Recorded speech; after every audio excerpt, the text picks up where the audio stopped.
Lars Rye Jepsen, father. You're first, bro.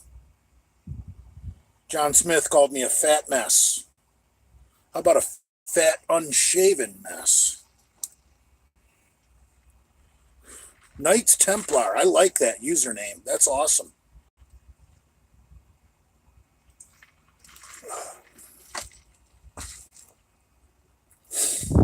Whoa.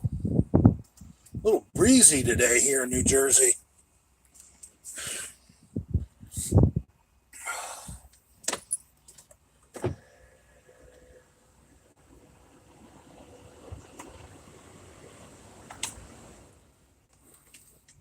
What's up, Blubber Boy? Okay, that's a good one. What are you sucking Brad's dick?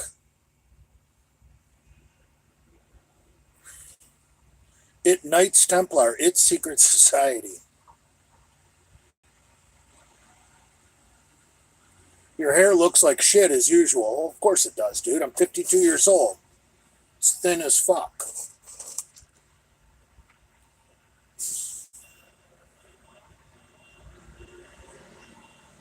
Jay, you're definitely cutting up and looking trim. Yeah, this Primobolan is pretty good shit. It's definitely better for losing fat than Equipoise. But I'll tell you what, my joints are starting to get a little achy. Primobolan's not known for sore joints, but it is a DHT derivative, so it is going to dry you out. Have you tried Redcon products? No, I have not. But I know one thing. I'm banned from the Redcon gym.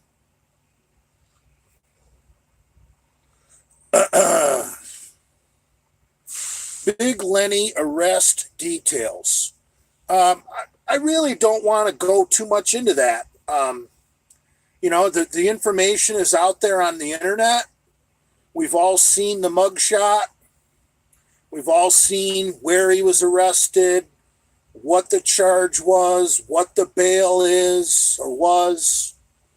I can't really comment on an ongoing investigation.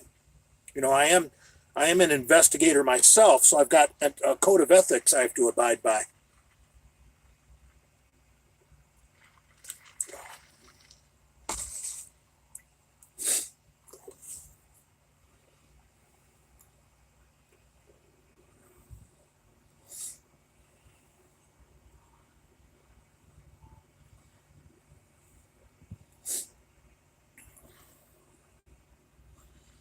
The Tri-Test 400 I'm on isn't agreeing with me. I think it's the Decanate. Yeah, testosterone Decanate is a pretty horrible testosterone.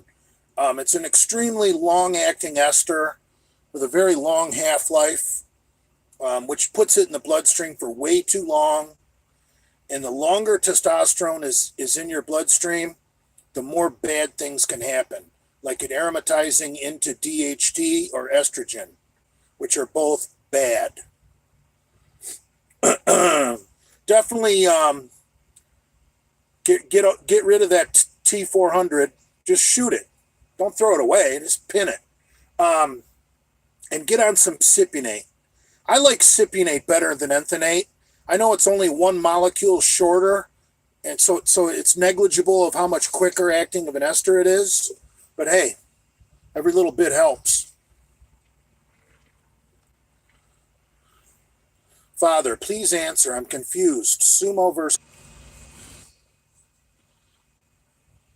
So back to the trap bar question. I always do conventional deadlifts. Sumo doesn't really have a place. I don't, unless you're a competitive power lifter and you want to cheat, why would you do sumo?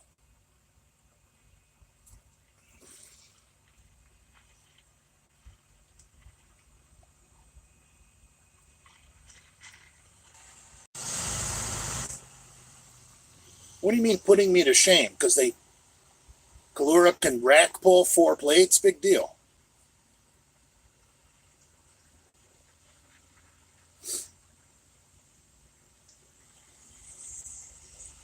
Mr. 650 bench should be stronger than that. Isn't he only like 35 years old? Why isn't he stronger? It's starting to rain. I gotta turn on the air conditioning or I'm going to sweat my ass off.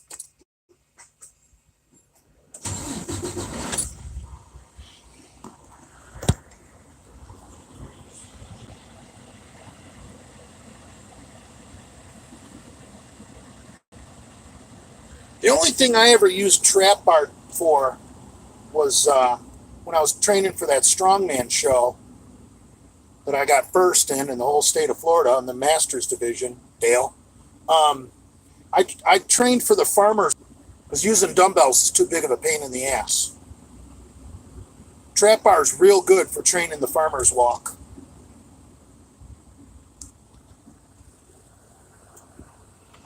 Speaking of Dale, when's that little cherub going to do a show?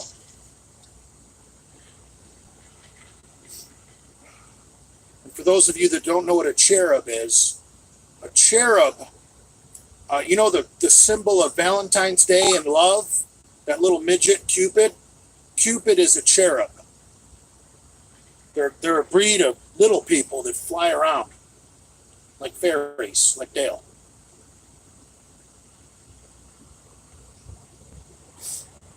Dale's kind of king of the cherubs. Like when Dale shows up at the gym, all the little cherubs fucking get all happy and gay and flock around him.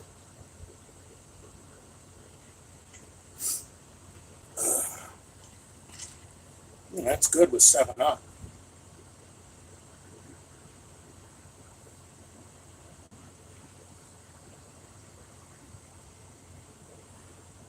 Tinkerbell Dale. Now, Tinkerbell was a fairy. Dale's a cherub. Cherubs are plumper than a fairy.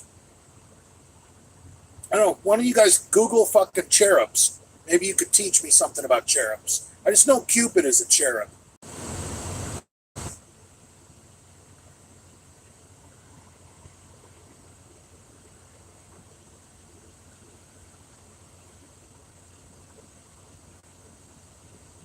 I've never heard of Nebedo.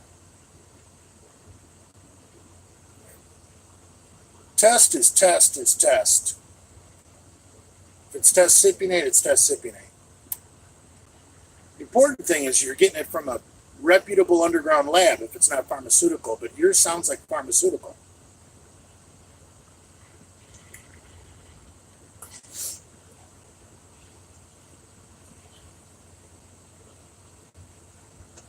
I just switched testosterones. This new shit I'm on is awesome. Update on Lenny and Redcon. There's really nothing to update as far as Lenny and Redcon. From what I understand, Rob and Lenny got their memberships revoked, and Aaron Singerman came running out of his office like a little fucking girl, huffing and puffing that nobody that has anything to do with the Delray Misfits guy. You realize that little fucker, from what I've heard, is just lawsuit crazy. That's why you haven't seen anything crazy on my page. I don't want to give his lawyer any fucking cannon fodder.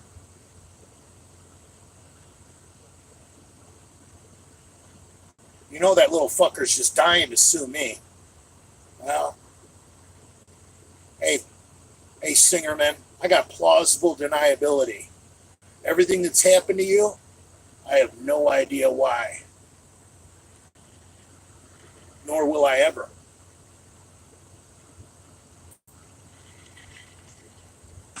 This mission does not exist, nor will it ever exist.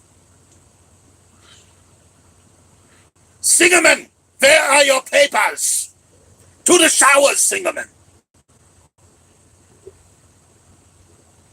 Yeah, that little piece of shit's got it coming.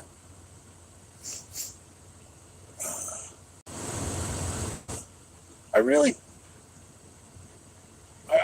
don't want to talk too much about Lenny going to jail because that's Lenny's story to tell. Who the fuck am I? You know, Lenny went to jail. Everybody get over it. When Lenny wants to tell stories, Lenny will tell stories.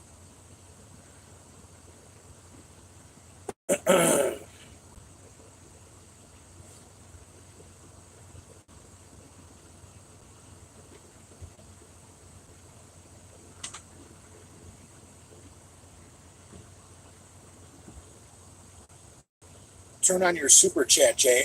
It is on. Just sometimes it doesn't work. I have no control over that.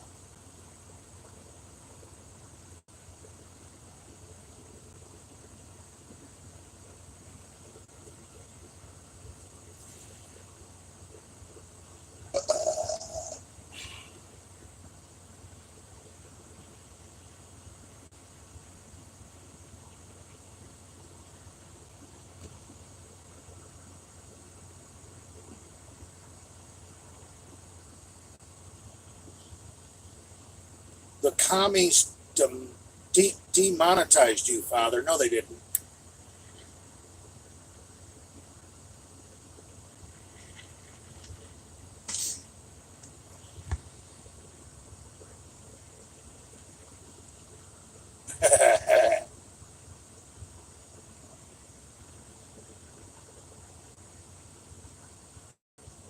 This is really pissing me off. I have to keep hitting live chat to see the comments. I don't think Robzilla has anything to do with Lenny getting arrested. This whole Redcon thing happened after Lenny got released. And it wasn't even right away. I guess Lenny slept off, went home and slept for 2 or 3 days. So don't be blaming Robzilla. Robzilla had nothing to do with it.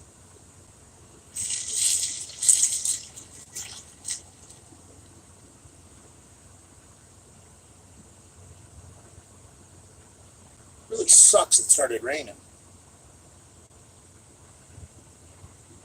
Really sucks the comments keep disappearing.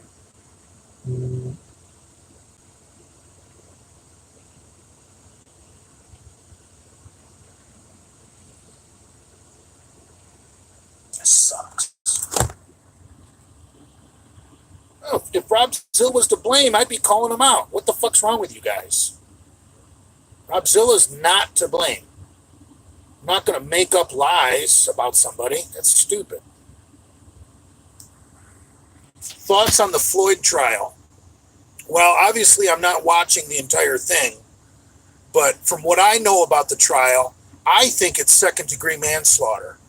I think what that cop did was a crime, but I don't think it was the knee to the back of the neck. I think it was denying a man who was on.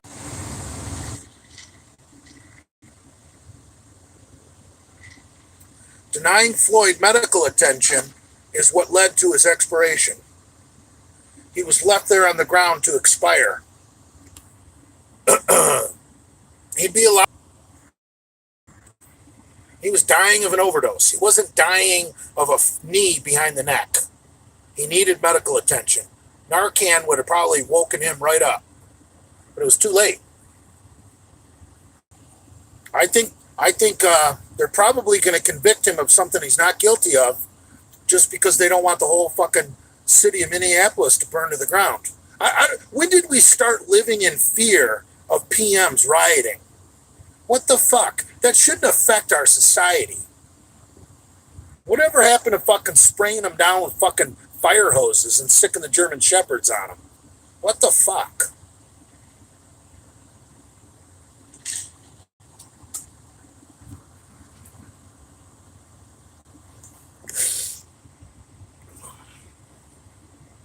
Let it burn. Pierce Brosnan says Chauvin is innocent. Well, he's innocent of murder. I agree with you there, but no. He definitely committed a crime. He denied that man medical attention. Once that PM was handcuffed, he should have allowed the paramedics to treat him for the overdose.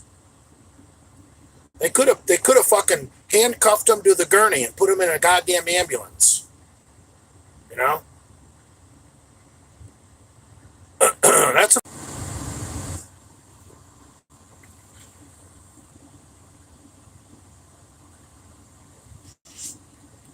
Let's let Dale put those PMs in his canned hunt.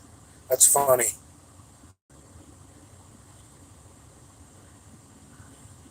The screaming PMs wouldn't allow paramedics through. Yeah, there's some truth to that. But I believe there was an off-duty paramedic that approached Derek Chauvin and said, "Hey, I'm on the job. I'm a paramedic. let me have a look at him. And Chauvin fucking denied her access.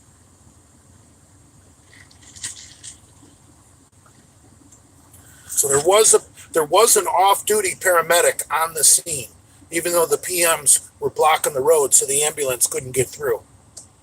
That's how stupid PMs are. They fucking block the street and let one of their own expire. Stupid. It's like they didn't finish evolution or something.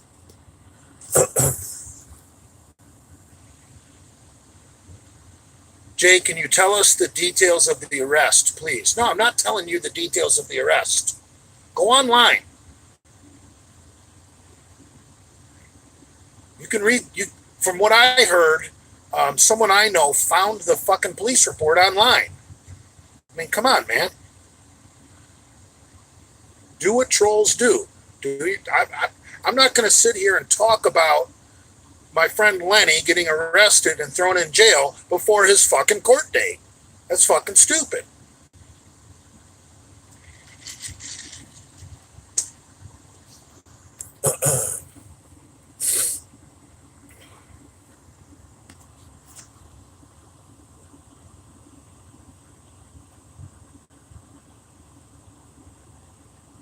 Eradicate the Chinese or PMs. Pick one. Oh, definitely the Chinese, because the PMs, we could just keep them on the crack and the malt liquor, and they'll eventually expire. You know, one of my friends years ago explained it to me, and he's a diehard fucking liberal Democrat.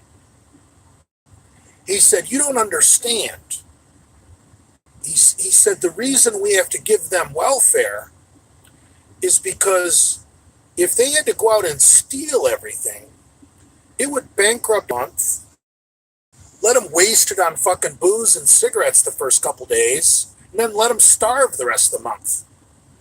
Because if we don't give them that, they're just going to steal the shit, and if we put them in jail, we're going to bankrupt our own country. And that's coming from a Democrat. That's his defense of welfare. He sees it as a necessary evil so that we don't have to incarcerate every single PM,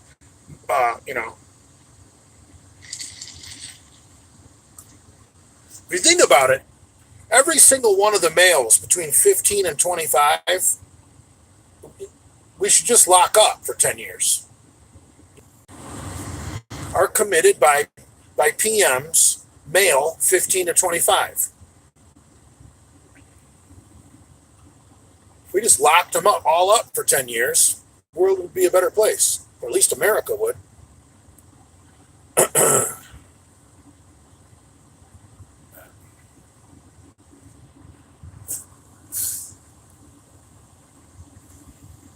Those are hurtful words, Father.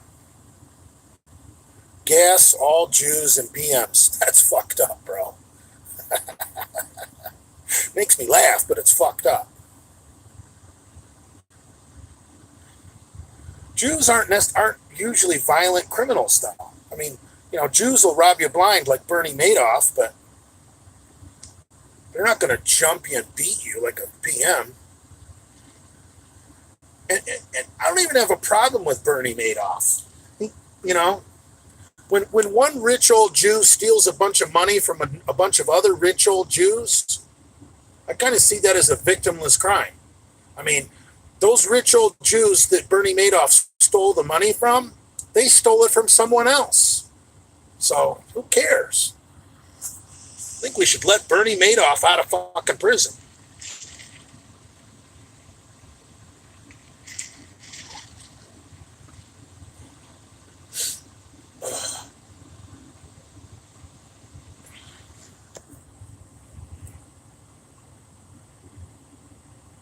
They are on record calling for defamation, violent action against a man and his company. What is your plan when he takes you to court? What are you talking about?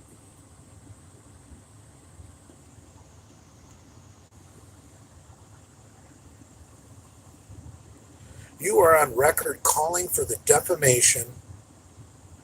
Now, look at my Instagram page, bro. Look at my page. I didn't delete anything. There's no there. And saying you're going to humiliate someone has nothing to do with fucking violence.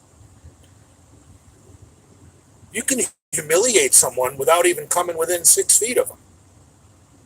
You can maintain social distancing and humiliate someone.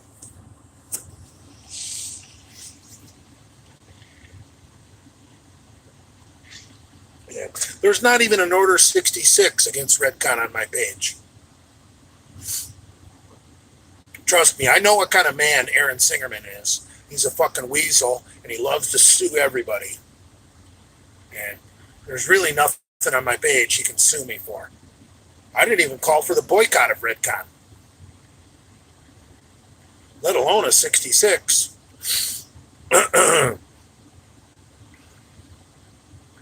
Oh, I think I encouraged people to leave a 1-star review.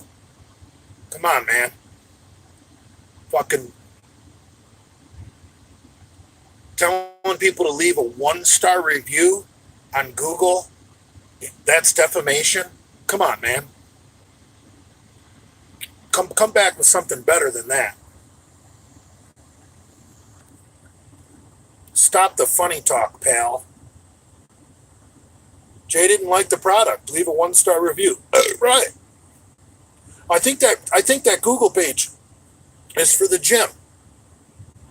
And if they disrespect a bunch of your friends, Aaron Singerman, from what I understand, told Lenny and Rob nobody associated with the Delray Misfits is welcome here. He didn't say the Delray Misfits are not welcome here. He said anybody associated with the Delray Misfits.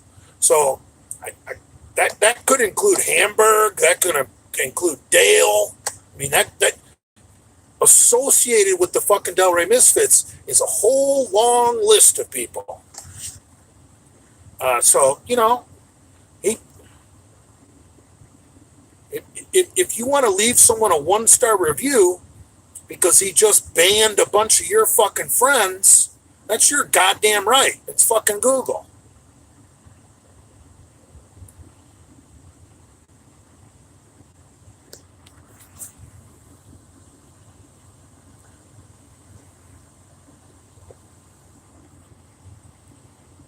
Yeah, my super chat is fucking shady. Sometimes it's working, sometimes it's not. Should George Washington have become the king of America? No, definitely not. We would have been better off with Thomas Jefferson. Thomas Jefferson was a true fucking libertarian. Thomas Jefferson really did not believe in a centralized government. Thomas Jefferson realized that a centralized government was necessary, you know, to protect our borders, you know, from foreign invaders. And, you know, it comes in handy when all 50 states have a common currency, you know, stuff like that. But Thomas Jefferson didn't believe that the federal government should have much power at all. Defense, protect the borders. That's about it. Currency. You know, imagine if all 50 states had their own currency. Be fucked up.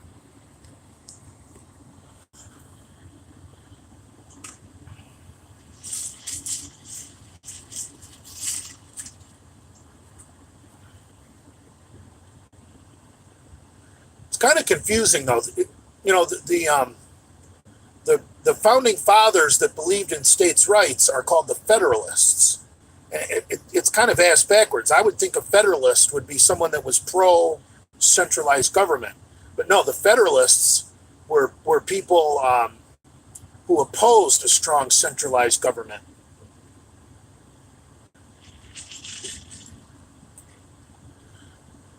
I believe Alexander Hamilton, who is on your $20 bill, Jefferson and Hamilton fucking hated each other. Complete opposite ends of the spectrum. Think of Trump as being Thomas Jefferson and Bernie Sanders as being Alexander Hamilton. Hamilton did not believe in states' rights. He thought the federal government should be very powerful, which is fucked up. Fuck our federal government. Can you go to jail for defamation? No, Singerman would have to prove that one of my videos on Instagram uh, lowered the revenue that he's bringing in from his gym. Don't you guys remember when they were talking about this, about Mr. G on Dave Palumbo's show? And the one guy, I forget who it was, I think it was Johnny Romano, said, you got no case. Your sales have actually gone up since this troll started attacking you. You have no case. So, show me something on my Instagram page that has hurt the revenue coming in at Redcon1 Gym. There's no there.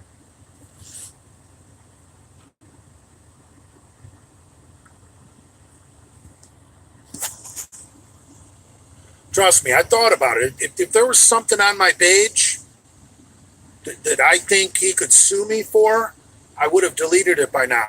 And I think Prince Andrew would have told me to delete it by now.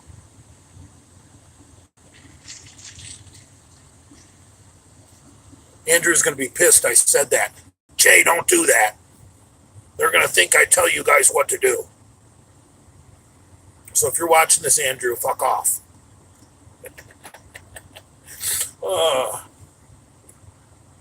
Jay, don't do that.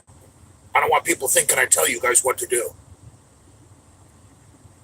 No, but he offers me some friendly advice. That's not telling me what to do. When one of your friends is fucking up, you're not telling them what to do. If you're like, dude, you should probably delete that video. That's not. Oh, great. I think Andrew just texted me. I think he is watching.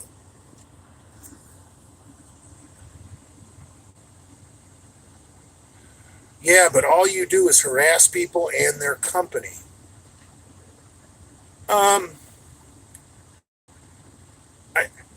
Dude, if you watch my fucking my initial reaction, I don't really say shit about Redcon Gym. That's me addressing Aaron Singerman personally.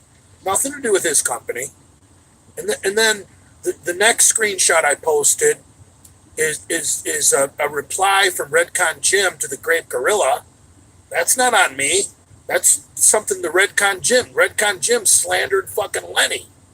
And then, I posted a screenshot of the Google reviews to the gym. Come on, man.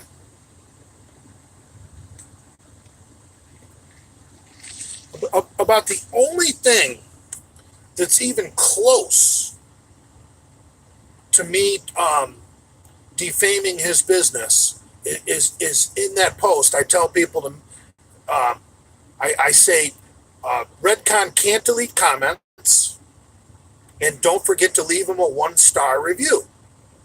I mean, come on, man.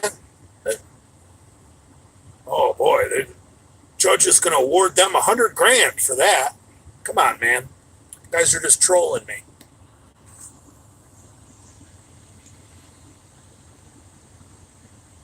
That's defamation, you dumbass. What am I Adolf Hitler? I tell you guys to do something and you guys... All I said was, and don't forget to leave a 1-star review. Come on, man. Don't fuck... That is... I don't know if that's defamation. I'm not a lawyer, but... That's really weak.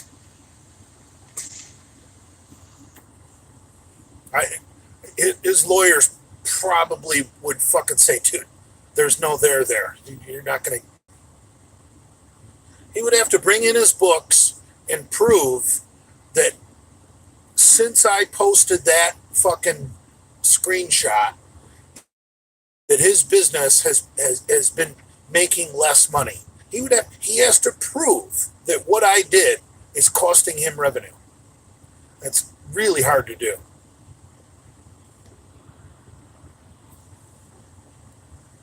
It's not against the law to fucking leave a 1-star review. And if you look at that post, I didn't even tell people to leave bad comments. I just brought up hey, because I know that they're deleting comments on their Instagram page. I just simply wanted to let people know, sharing information, that Redcon can't delete comments on Google reviews. No crime in that. Oh, and by the way, don't forget to leave them a 1-star review. Whoa, I'm getting sued, I'm sure.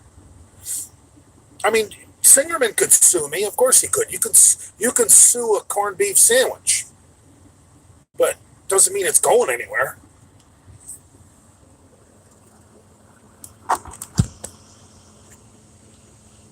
Big J about to take a leak. Looks like Lenny was trying to call me while I was pissing. Hopefully Lenny's not pissed, because obviously that's why I didn't want to talk about him being arrested. It's none of my fucking business.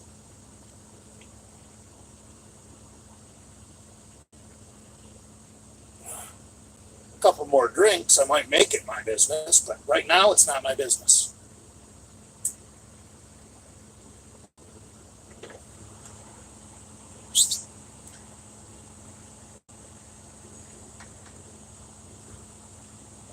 Yeah, Lenny called me yesterday or the day before yesterday to see if I was still in town, because they had that fan in town.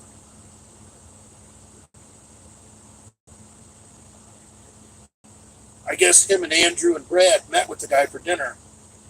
Guess the guy's a real good guy.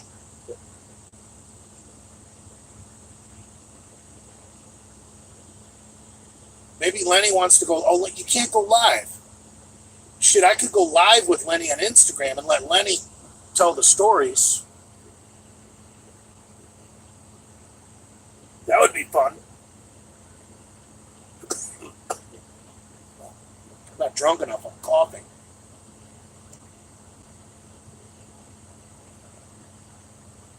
Is this a Freudian slip, putting something in your mouth to suck? No, having a smoke just slows down your drinking. I don't want to get too loaded too quick. Not that I'm drinking alcohol in a semi, that would be against the law.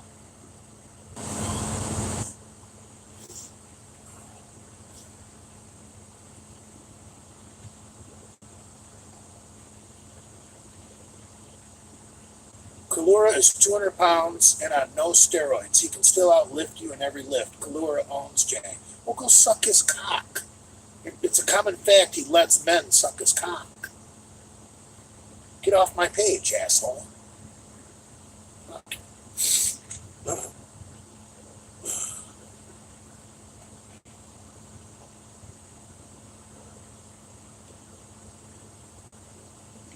Jay, did you know that the first permanent slave owner in America was a black man named Anthony Johnson? No, I didn't.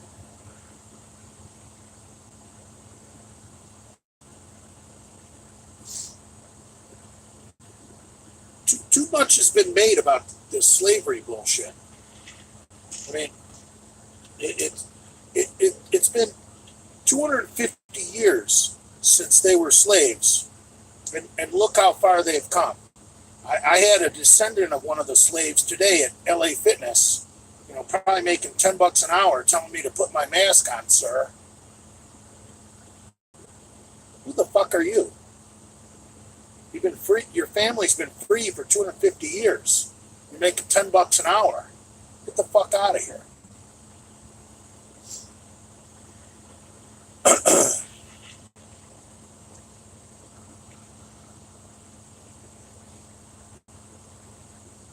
Jay, thoughts on getting rid of Livia in Crazy Girlfriend, but have toddlers and don't want to break up family? What?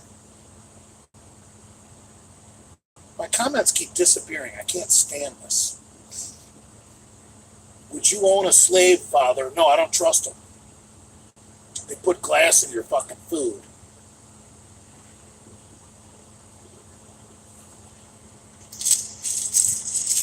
They have it, but I guess if they were living in the barn with the animals, but I wouldn't want one in the house.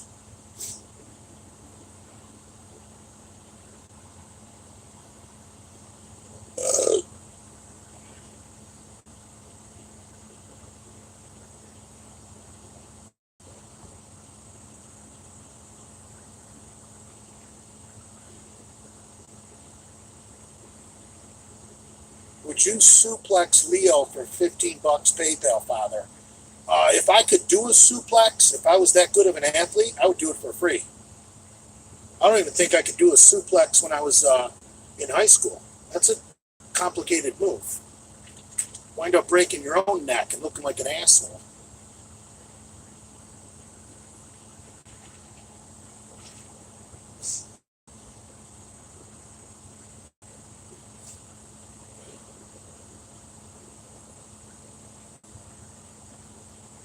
Jay, would you fuck Kamala Harris?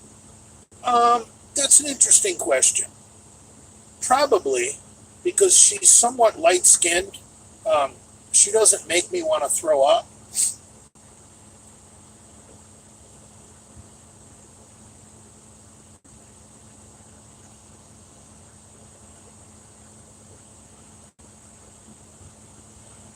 To win. Jay, thoughts on getting rid of a crazy live-in girlfriend, but you have toddlers and don't want to break up the family? Well, you got to do the math, bro. I mean, Brad said, fuck it. Brad said, I'm the fuck out of here. I'll pay the child support. It all comes down to what you want to do.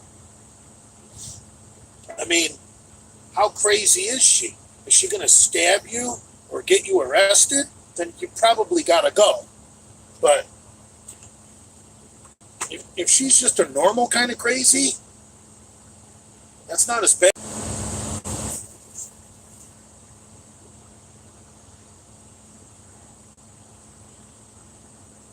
Jay's going to tell you to drown them. Yeah, how big are they? Will they fit in a 5-gallon pail?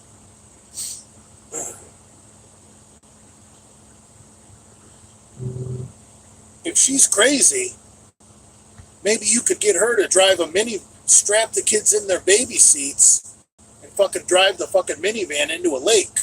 Then all your problems are gone.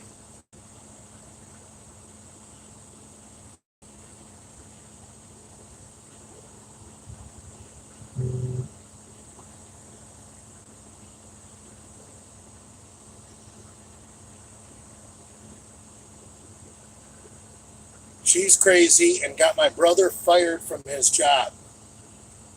Why don't you guys pay someone to fucking have her legs broken?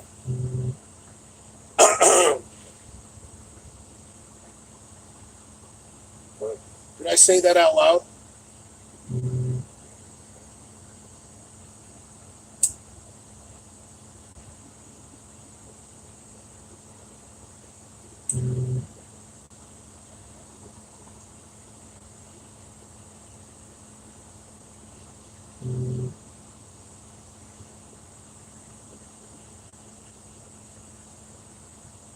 Thoughts on the Spartans disposing of defective offspring? That's fucking awesome. Yeah, I mean,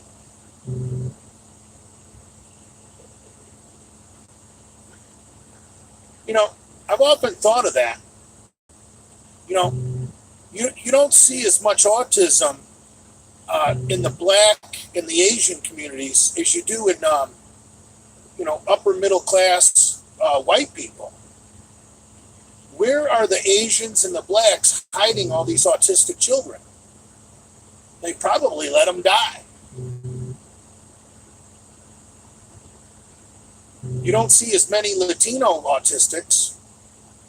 It seems like the majority of autistics in the United States, at least, have somewhat upper middle class white moms.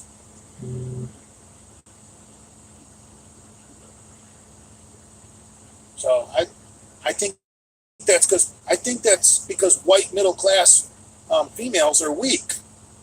They don't have what it takes to let a fucking baby expire.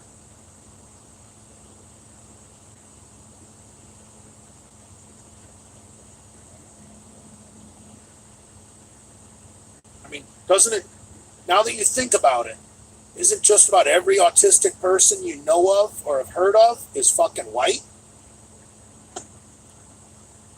I mean, come on, man. There's got to be a reason. Maybe the blacks just keep their autistics at home. They don't send them to school. I don't know. I don't know the answer. I'm just telling you what I've noticed. It just seems like, you see cars driving down the road, with those bullshit autistics, autism speaks stickers on the rear window. They're always fucking big monster SUVs being driven by a fucking little fucking white soccer mom, with a fucking $4 Starbucks in her hand and a huge diamond ring.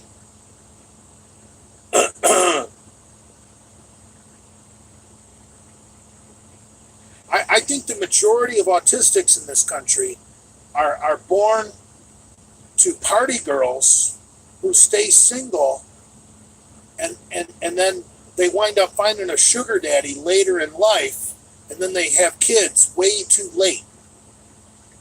Because most of the autism stickers I see are on monster SUVs, and it's a little trophy wife with fake tits and a huge diamond ring, and her husband's, some old geezer.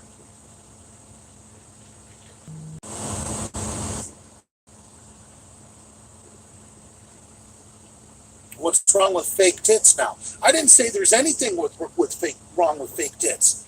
I just said, when you're driving down the road, those bullshit stickers you see on the back of a car for autism?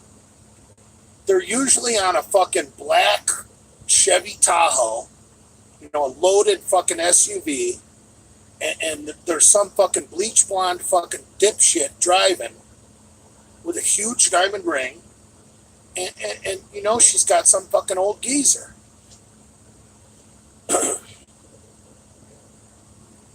I just think that something happens to a woman's eggs when they have kids too late in life. The rate of autism in women having kids after 40 is fucking crazy. I don't know why. I'm not a doctor, but I'm just telling you what I've noticed. It's usually fucking trophy wives, who, been party girls. It may be their first marriage, but they find some rich guy, and it's like his third marriage.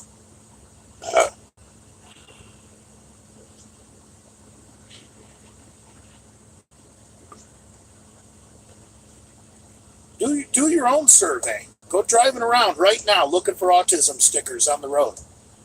They're going to be monster SUVs, fully loaded, usually a Chevy Tahoe or an Escalade, and it's going to be some little bleach blonde with perfect fingernails and a big diamond ring, some pampered fucking whore, who had a defective child later in life. I don't know why. Help me out. Does something happen to a woman's eggs as they age?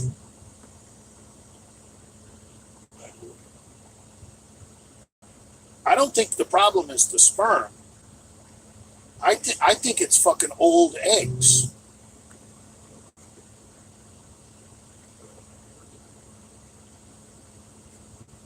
Just my opinion. And it's not based on scientific facts. It's just based on observation. But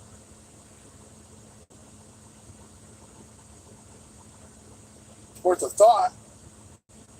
Some of you guys have probably noticed the same thing. You just never put two and two together.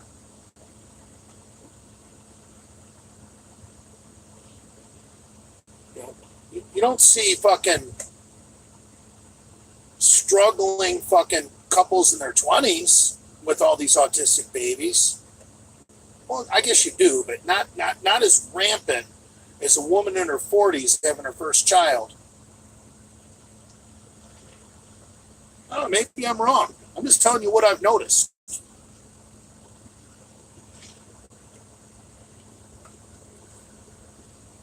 I just noticed that trophy wife starter kit usually comes with a fucking loaded fucking Escalade with an autism sticker on the back.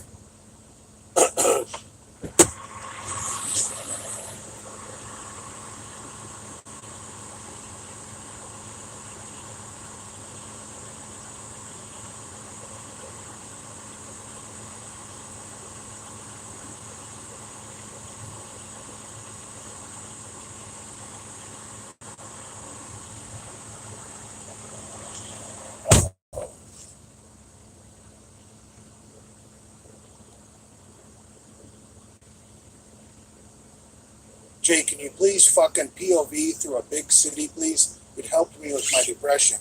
You like that Savannah video? That was pretty fun. Very dangerous. I shouldn't have done that. I could easily fucking rear end someone, but whatever. I can't get the fucking chats. Cowboy lifestyle. That's right.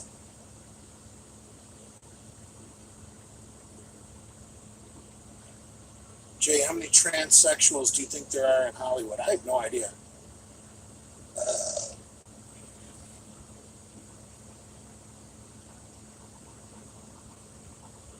Jay, I like the one where you went through the tunnel. Oh, in Pittsburgh? Yeah, that was cool.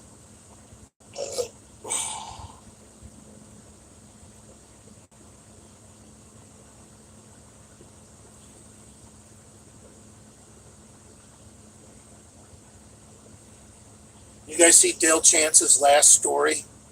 He fucking thinks he looks good. That's the funny thing. It's like, I know I'm fat. You know, I lift heavy weights and I'm fat. But Dale thinks he looks good. I mean, come on, man. You don't look good. You look like a short person who's done roids with missing teeth.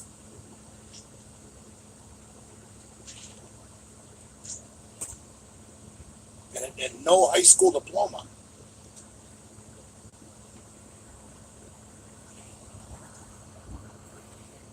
Is it Rob's fault for Lenny getting arrested? Absolutely not.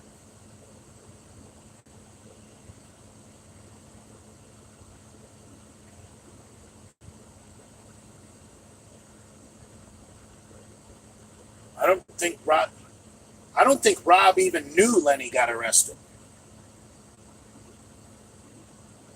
Because when the Cuban and I were trying to collaborate with Rob and Lenny last Monday and Tuesday, nobody could get a hold of Lenny. So Monday and Tuesday, when we were trying to collab with Lenny for a gym video, I don't even think Rob knew Lenny had been in jail. So, but I don't know. I haven't really talked to Rob about it, and I'm just guessing. You guys want to blame Rob for all sorts of shit.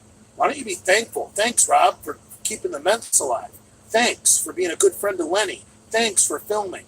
Thanks for uploading all those videos. We know it sucks. We know it takes time out of your day. Thanks, Rob. Why the fuck you guys got to be assholes? Jesus Christ.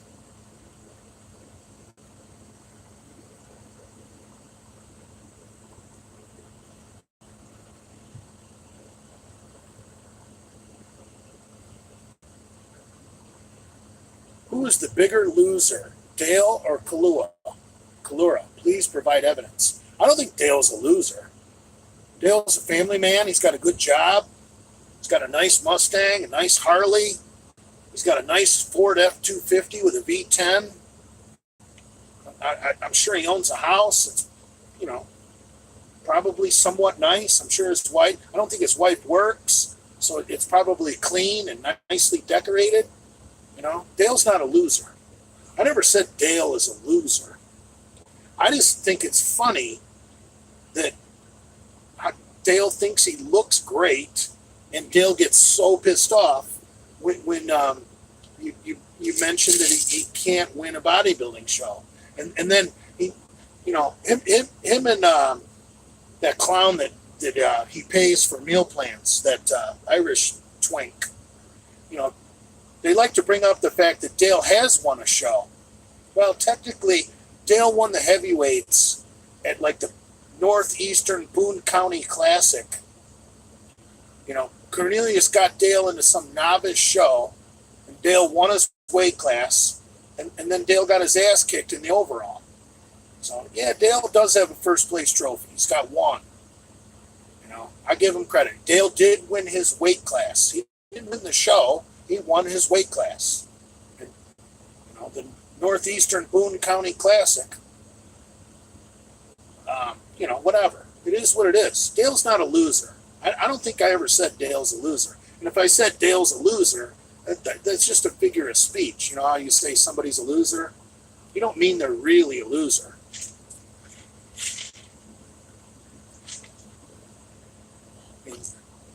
Dale's got a job.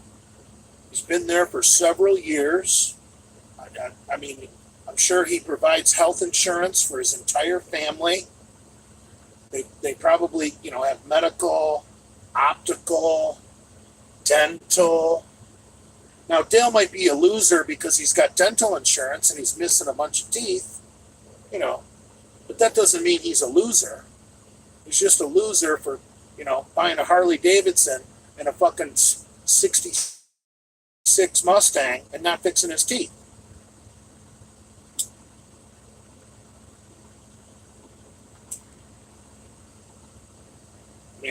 Would you rather have a Harley or would you rather fix your teeth?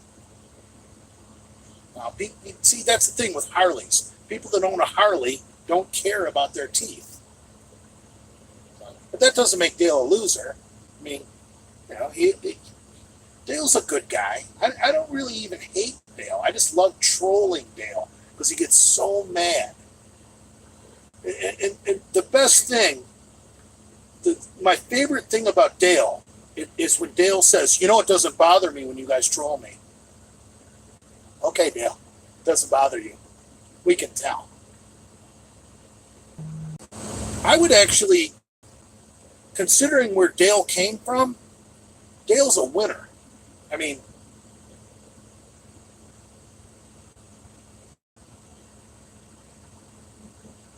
Dale's not even a real country boy. I remember Dale told me that he grew up in the city. So being a redneck like he is, I don't know why he grew up in the city, but that's not a good sign when a redneck grows up in the city. So whatever. Dale got the fuck out of that situation. Now Dale makes good money. He's providing for his family. His wife seems to be pretty cute. Whatever. He's got two, fine young boys. I'm sure they're more intelligent than he is. So give the guy some props and some platform shoes.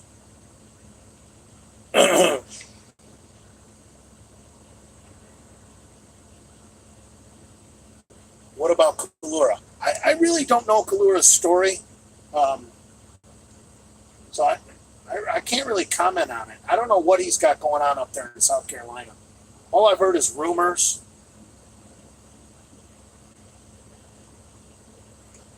And I don't want to talk about rumors.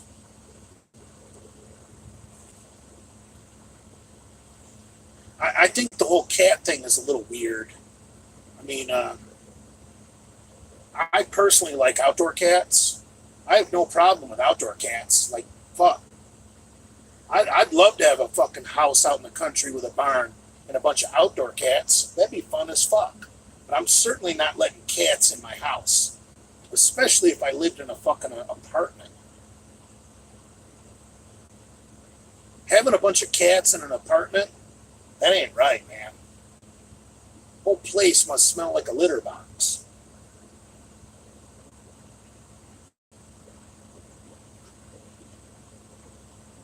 Between Kalura's jack-off rags and the litter box, that place must be pretty disgusting. So, But that doesn't make him a loser, you know. The guy won the Mr. Florida. That's fucking pretty impressive. That's a state championship. He was Mr. Florida. That's a decent title.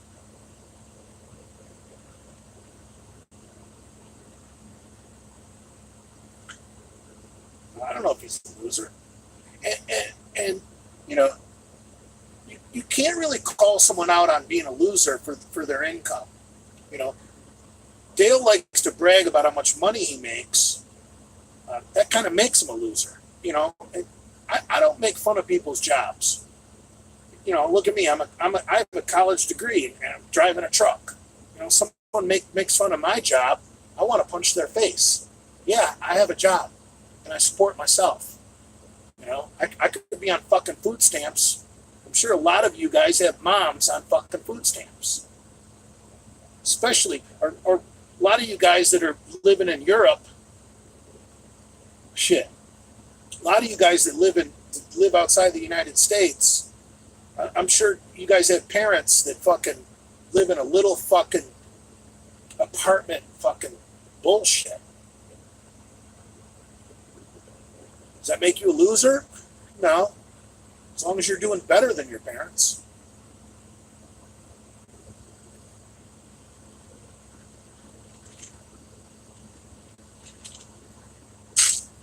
Yeah, I don't think making fun of someone's job is cool.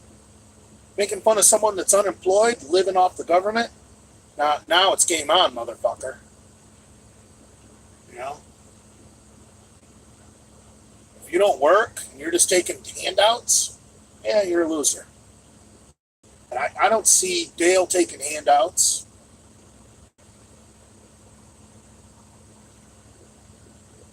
And from what I know about Kalura, he was a retail manager. But, you know, you could be, I don't know exactly know what a retail manager is. You know, but it is what it is. At least the guy had a job.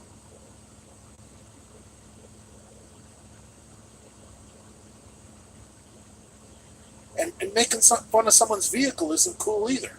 You know? I mean, a lot of people drive pieces of shit. But you know what? They're putting money towards their retirement. They might be making a house payment so they have a nest egg later in life. Who cares if they're driving a fucking 10-year-old or 15-year-old Toyota Camry? That doesn't make them a loser. You know, you're kind of a loser if you go out and buy a brand new fucking car to impress other people. You know, I mean, to me, that's a bigger loser. You know, someone who's spending, you know, making a note on a fucking brand new fucking car, because I know what the insurance is on a brand new car. Your insurance is almost as much as your goddamn car payment. So that's kind of a loser to me. I mean, really wealthy people don't even own cars. How many cars do you think Donald Trump owns? I'll bet he doesn't own a single car. He has a car service.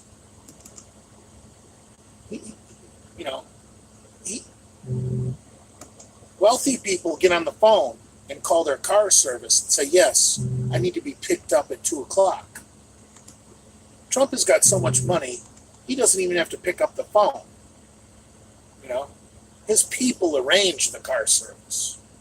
So owning a car or not owning a car doesn't make you a loser. You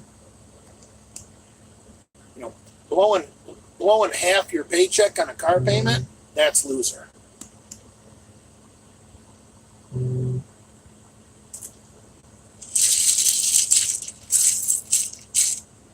That's just my opinion. Do you own that truck, Jay? No, it's a lease. He probably owns 1 to 2 luxury cars, but that's about it. Well, I'll bet Trump's company, if Trump owns a limousine, his company probably owns it so that they can write off the depreciation. See, if you've got a corporation, you want the corporation to own everything. That way you can write off the depreciation. If Donald J. Trump owns a limousine privately, he can't write off the depreciation. That's just money coming out of his pocket. See, cars, boats, and luxury items like that, those are all depreciable assets. People that don't want to be a loser don't own depreciable assets.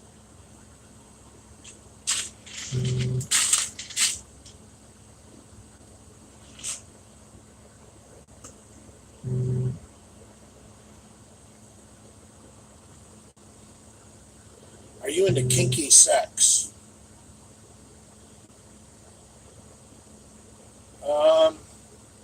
Depends what you mean by kinky. Like shoving it in a girl's ass and then making her taste her own ass on your cock? Yeah, I like that.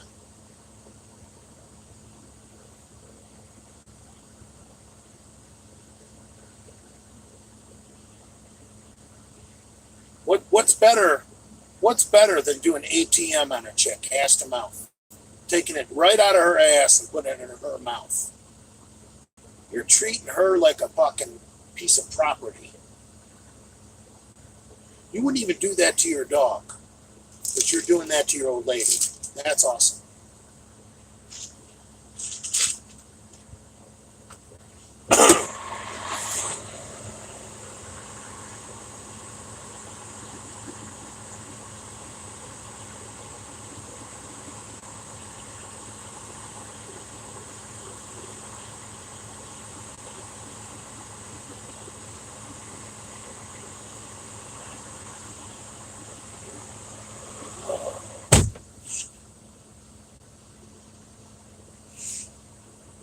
And the comments keep disappearing. It cream filling. That's gross.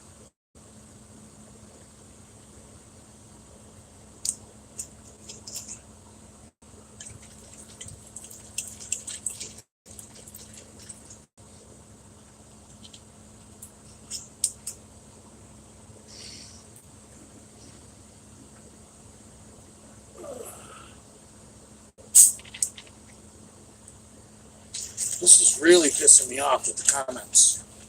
I keep having to touch that stupid button to see comments. It's more fun when I read comments.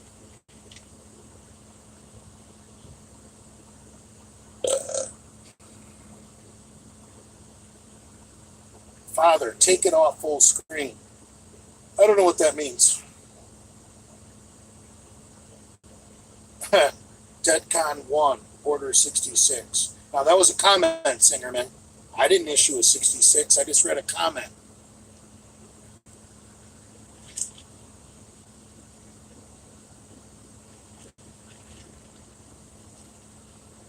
That's a wonderful thing about comments, Singerman. That's why you can't see comment. Oh, because I have it on full screen? How do I take it off full screen? This button? No.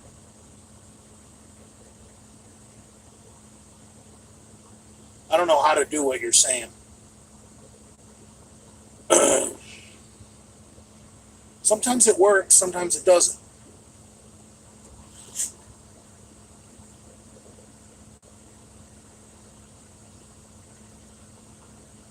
What's I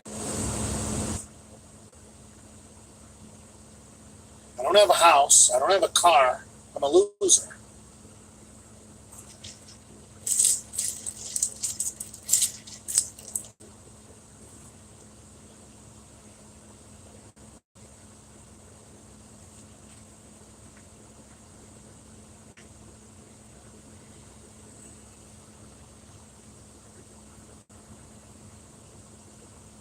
You're basically a PM. That's funny. Jay, how much money are you saving per month? Well, rent down in Palm Beach County. Let's just say I rented a little 2-bedroom apartment. Minimum. Minimum. I mean, getting a piece of shit place in the fucking ghetto, like, is going to be like $1,200 a month, and then electric's going to be $100. You know, cable, internet, water, sewer, garbage. You know, you're looking at $1,500 a month to maintain a dwelling, and I'm only there every 6 weeks.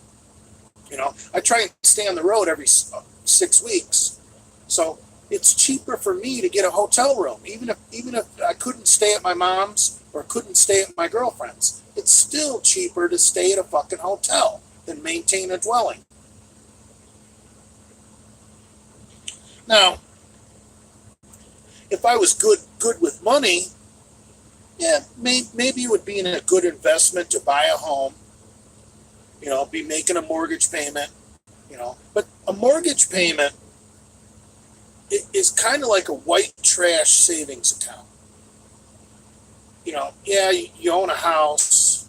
Yeah, it's going to be worth something someday. But if you look at the taxes, property tax, you're never getting that money back. Homeowners insurance, you're never getting that money back. So at the end of the day, even if I bought a little starter house as an investment, I mean, is it going to appreciate enough to where I would recoup my losses that I'm paying in property tax and insurance? Probably not. I mean, yeah, the housing market in Florida is really good, but still, fucking insurance and fucking taxes will kill you. So I'm fucking.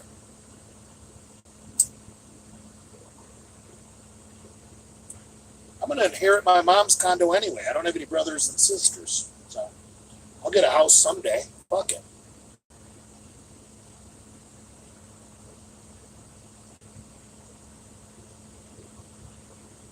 And I don't need a car. You know, it's cheaper to Uber everywhere. Or when I'm in Florida, it's cheaper to fucking not have a car. Tell people I got no wheels. I'll pick you up. Okay, cool. Or, you know, I can Uber somewhere, or can use the girlfriend's car, can use the mom's car. Owning a car is a real bad investment. If you don't need a car every day to go to work, a car is a terrible investment.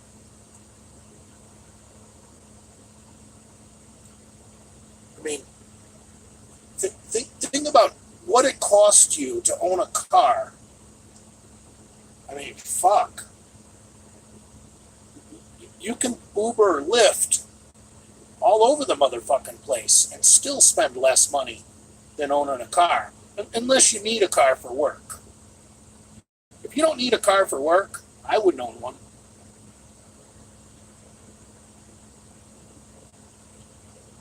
I mean, fuck it. Cars are worth nothing once you're done with them. You go out and buy a brand new Toyota Camry, which is you know, not a great car, but you know, it's a good car. You go out and buy a brand new Toyota Camry, and you own the thing for 10 years. What's it worth after 10 years? Not shit.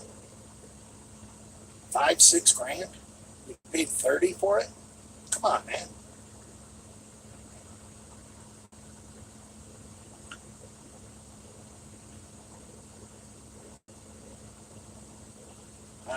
Whatever. It's just how I see economics. What do you think about Filipino women? I think they make good house cleaners. That's about it.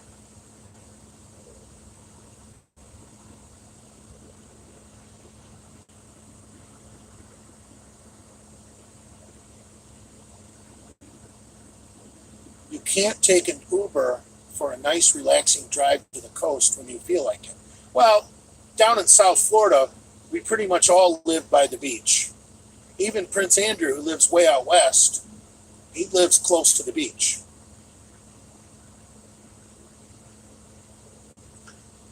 Even Brad, who lives way in the fuck out west, he lives close to the beach. In South Florida, where we live, you're always close to the beach. No no matter how far west you live. So depends where you live. I mean, if I moved to Montana or Wyoming, yeah, I'd go get a 4-wheel drive pickup truck with a snowplow in the front. Because paying someone to plow your drive is stupid. Just go get yourself an old reliable pickup truck and put a nice plow on the front of it. But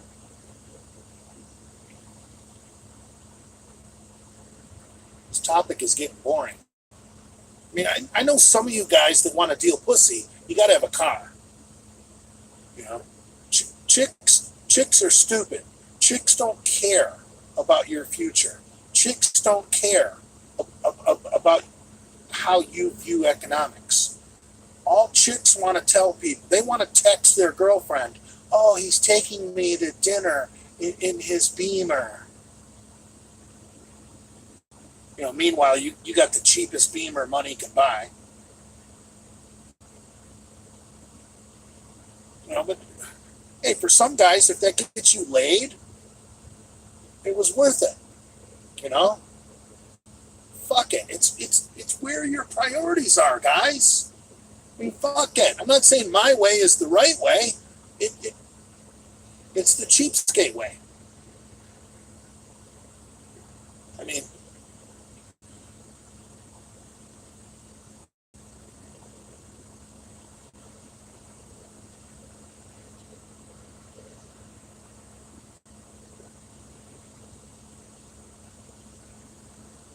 is Lenny in prison? No, he's not. Your way is the loser way. I don't know. It really doesn't matter if I own a house and a car that are sitting in Delray Beach. I mean, come on, man. I'll tell you what, unless you got a nice air-conditioned garage, if you're not driving a car in South Florida, it's going to rot away.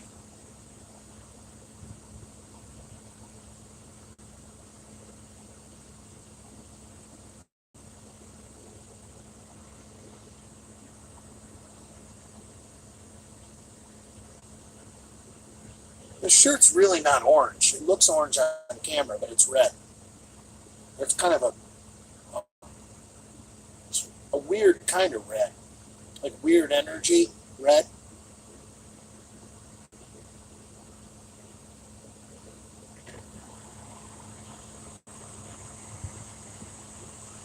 Walmart.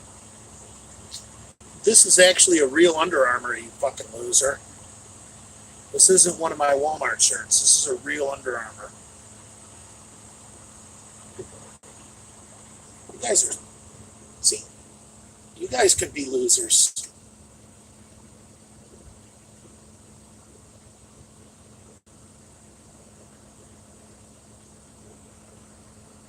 How quickly could you demolish George Soros in a street fight? Not very fast if I fought him like the way I did Adam McLeod. George Soros could probably tangle pretty well.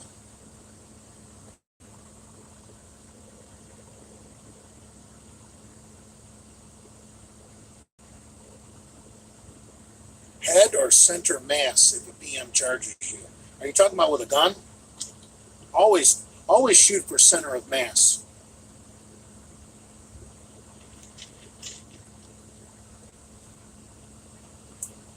Headshots are for movies. I gotta piss again.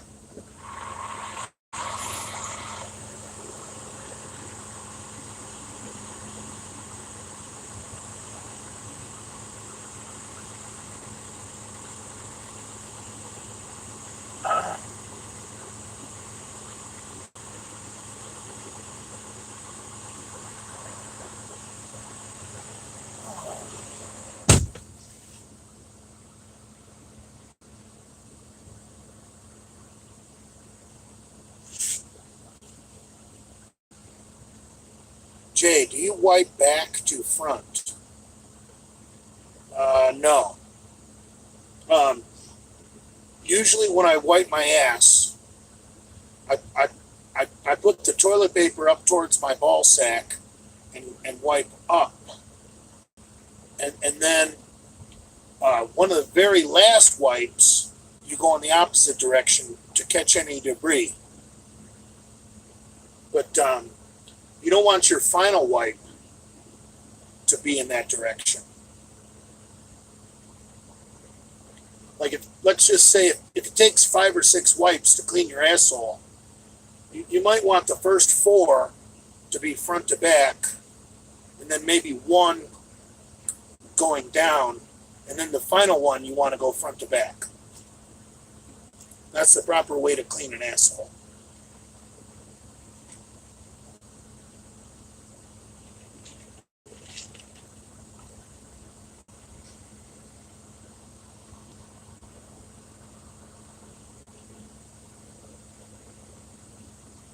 If it takes more than 4 wipes on average, you're not eating enough fiber. Yeah, I agree. When I take my Metamucil, sometimes there's no shit on the paper. It comes off clean like a dog. I like that. Anytime you can get a shit to come off clean like a dog, you're living right. But I don't care how much vegetables you eat. If you're not taking Metamucil, you're not eating enough fiber. If you're a meat eater like me, you'd have to eat like fucking ancient man to not need Metamucil. I love Metamucil. I got the sugar-free orange flavored. It's fucking awesome. Tablespoon of that, you're good to go, bro. Shit comes off clean like a dog.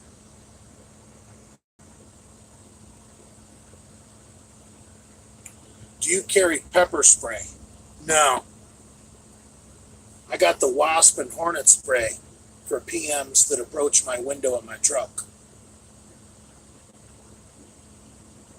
And I can carry this in my truck because wasp and hornet spray is not considered a weapon. If the police officer says, "Why are you carrying wasp and hornet spray?" I'll say, "Well, sometimes when I pick up an empty trailer and I open up the doors in the back, there might be a hornet's nest in the back or a wasp's nest. I don't want to get stung, officer." Totally legal to have in a semi-truck. And this shit squirts.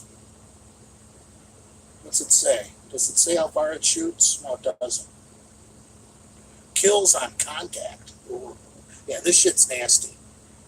Yeah. You come up on a BLM roadblock, you start shooting PMs in the fucking face with this, you're going to blind them. You notice it's right there in my cup holder. I don't got it hidden. It's right there.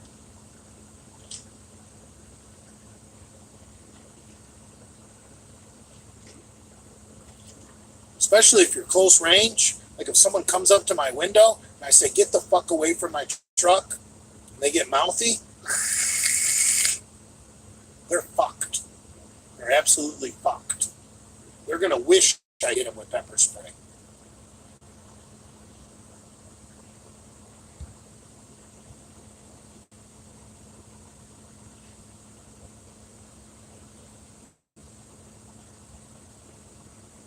Huff it live. Oh, fuck. I think that could kill you.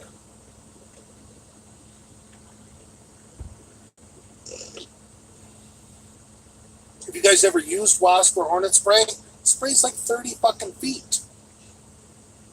Makes pepper spray obsolete. Plus, in some states, pepper spray is considered a weapon, and it's not exactly legal to have in your cab in your vehicle.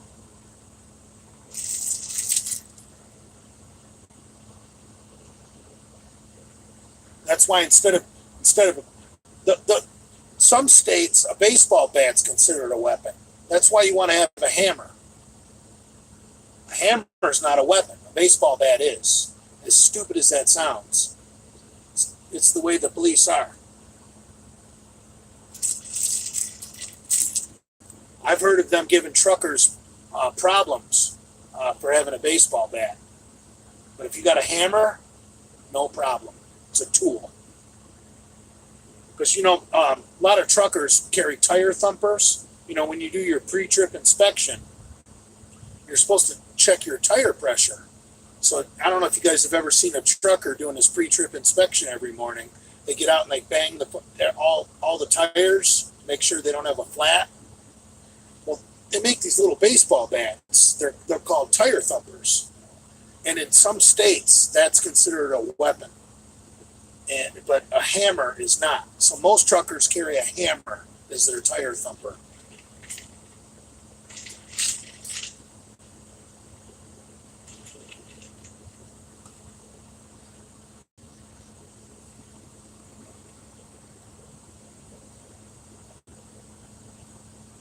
Jay, what do you think about China colonizing Africa? Why would they want those problems?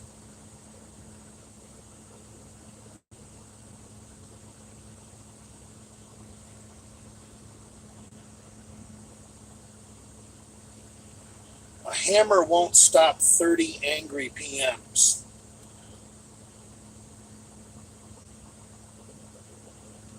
Well, I don't know what to say about 30 angry PMs.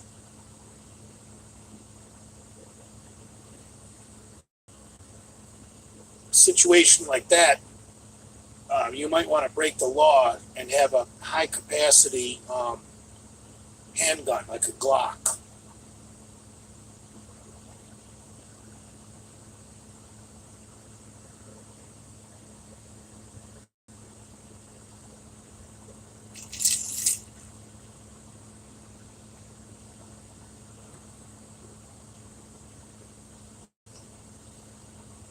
I'd rather have the wasp spray instead of a Glock, laughing my ass off.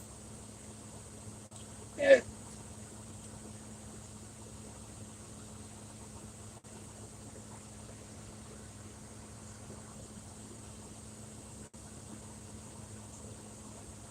They would keep coming if they're on drugs regardless. Well, generally when you come up on well, for one thing, you shouldn't get in a situation where you got 30 angry PMs. Don't put yourself in that situation.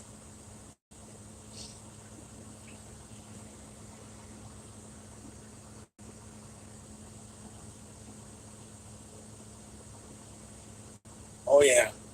Video game Pollock, dual wield judge with 410 defender loads. Yeah, that works, bro. And for those of you guys that don't know, the Taurus Judge is a 45 caliber handgun that can shoot 410 shotgun shells.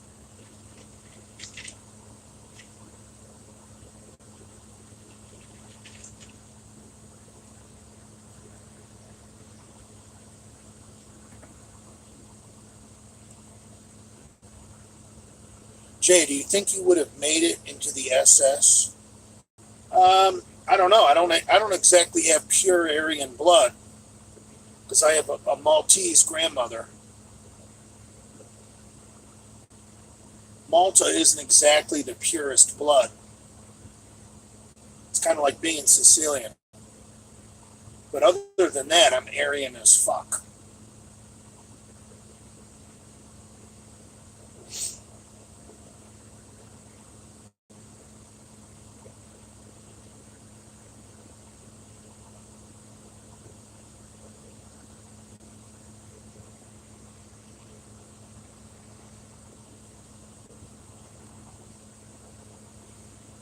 Italians was in the SS. Yeah, I guess so.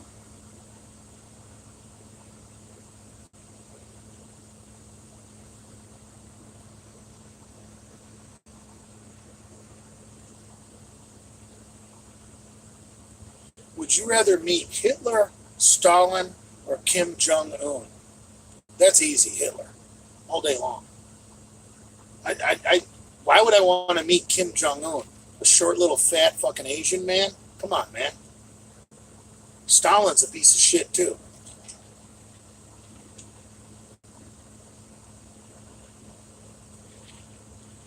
See,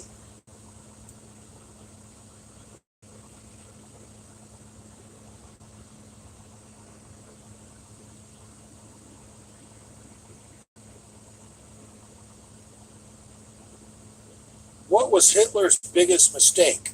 Come on, man. Attacking Russia in the winter. He did the exact same thing Napoleon did. He repeated history. He's a moron. You don't attack Russia in the winter.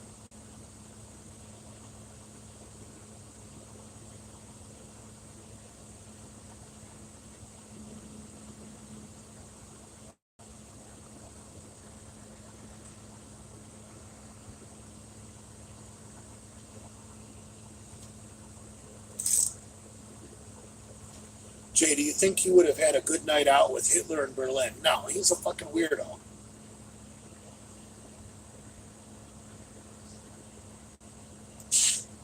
Now, maybe Hermann Goering having a feast? Yes.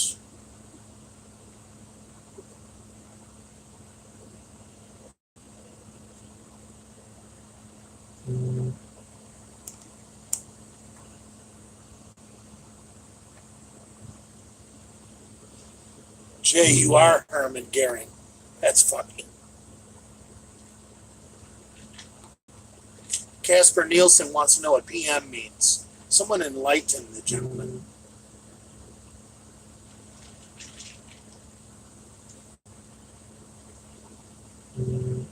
I gotta piss again. My prostate must be this big.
Ice road truckers are pretty badass. I personally wouldn't want to do that, but they're badass.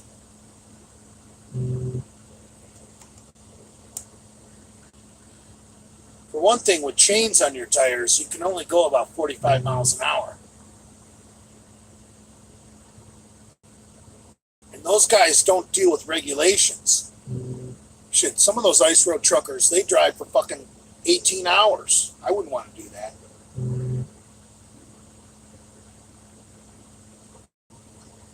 I think those guys probably, I don't know. I don't know what the ice road season is. It's probably very short. You know, they might work 4 months out of the year, make $100,000, and then take the rest of the year off. I still don't think I would want to do it. Yeah, maybe I would.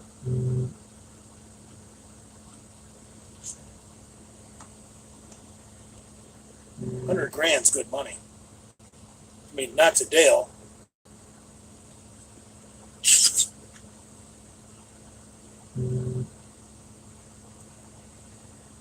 How much do you think Goering could bench? Goering looked like a 200-pound bencher. All day long. I guarantee you Goering could put up 200.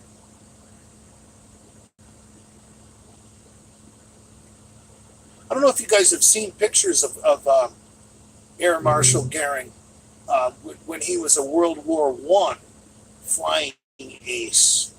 He was actually tall and lean. Something Dale will never be.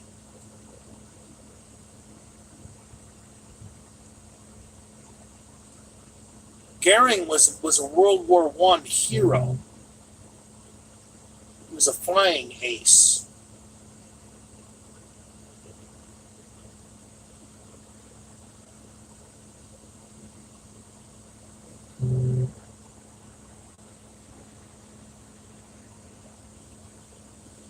He was a drunk. Best workout songs. Anything by Metallica before the Black Album.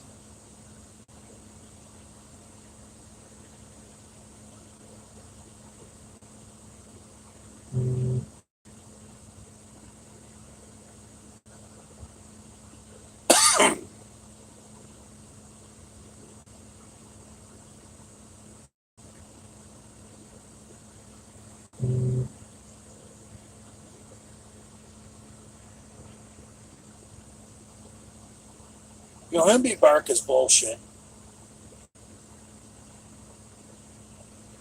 Goring was the second most decorated pilot underneath the Red Baron. Yeah, that sounds about right.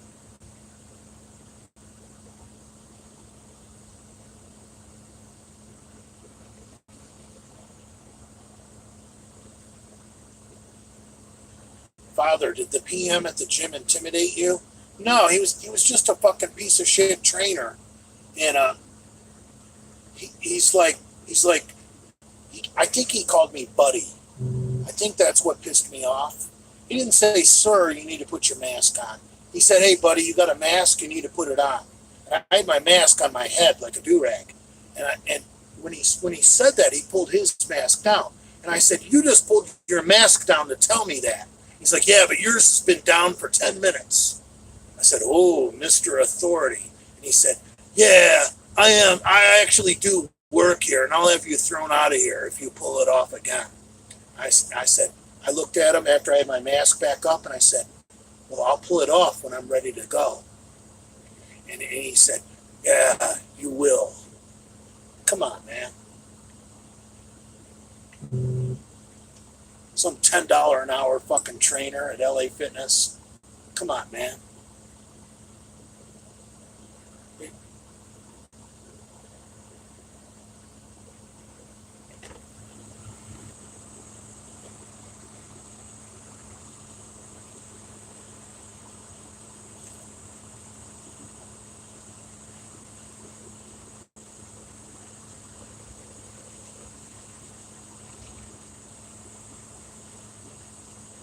I feel bad for the guy. I mean,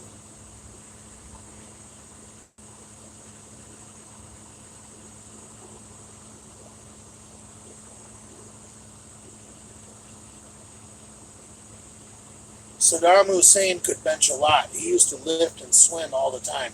Yeah, but he was a piece of shit. The only thing good I can say about Saddam Hussein is he killed fucking extremists. The extremists that would have done shit like 9/11. Saddam wanted no part of that. Saddam put a lot of jihadists to death. That's one thing that the United States does that's fucked up, is we try and meddle in other countries' affairs, and when we put an end to a ruthless dictator, the person that takes their place is usually worse. Like, when you got a ruthless dictator in $1,000 Armani suit, you're doing okay. Because the minute you snuff that guy out, who's going to replace him? A fucking cleric wearing a fucking sheet. And you always want a fucking ruthless dictator wearing an Armani suit over a cleric wearing a sheet. Look at Iraq now. Look at the mess we created. You know, Obama had a hair up his ass over what's his name over there in Syria, and Hillary didn't like that motherfucker either. And that's what Benghazi was all about. Hillary was running guns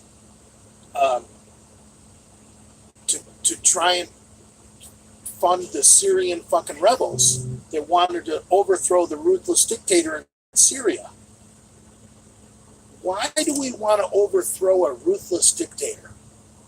Ruthless dictators are going to put jihadists in jail because jihadists are a fucking threat to the power of a ruthless dictator. A ruthless dictator doesn't want radical Islamists running around spreading their knowledge. Look at what happened. What, a week after Biden bombed Syria, we had some goddamn Syrian go shoot up a bunch of people in Colorado. The United States should not go playing Boy Scout all over the world trying to put an end to ruthless dictators. Ruthless dictators are only out for themselves. and they squash terrorist cells. They squash them. They might both hate the United States, but a terrorist cell is a threat to the autocrats' power. Because if a terrorist cell gains too much popularity and gets the support of the people are going to want to overthrow the autocrat. See what I'm saying? Trump got that. Obama was a fucking moron. Obama tried to appease the fucking clerics. That's never going to work. That kind of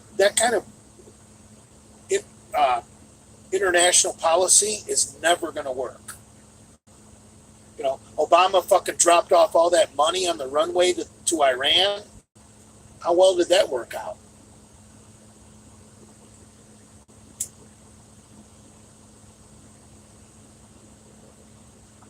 We should let the autocrats be over there in the Middle East. Let them police their own people. I guarantee you that Saddam Hussein and the leader of Syria, all those potential terrorists that want to plot attacks in the United States, they had those people in prison.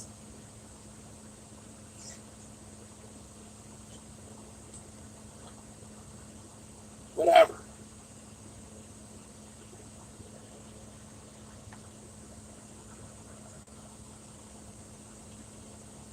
Was 9/11 an inside job? I don't even want to get into that.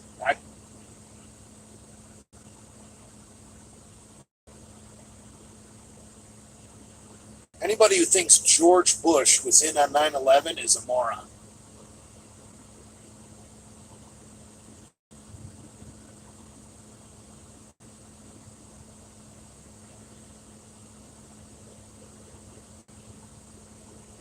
That kind of conspiracy theory is retarded.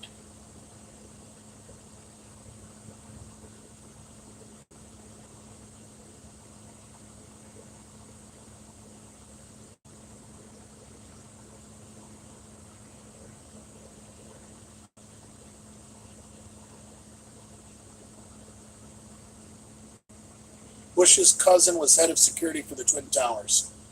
So what? That doesn't mean shit.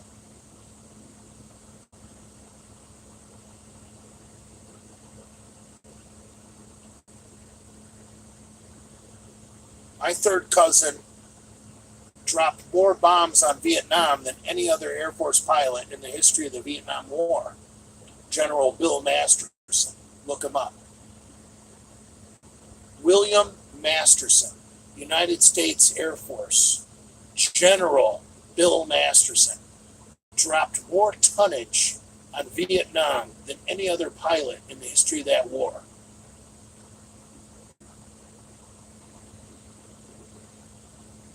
Now, he was my grandfather's cousin. So he'd be my dad's second cousin. So he'd be my third cousin. My third cousin, but I called him Uncle Bill. He was a general in the Air Force. And that motherfucker flew fucking I think he flew B-52s in Vietnam. Flew like 1,000 missions in Vietnam. He's probably responsible for more dead gooks than anybody in the history of that war.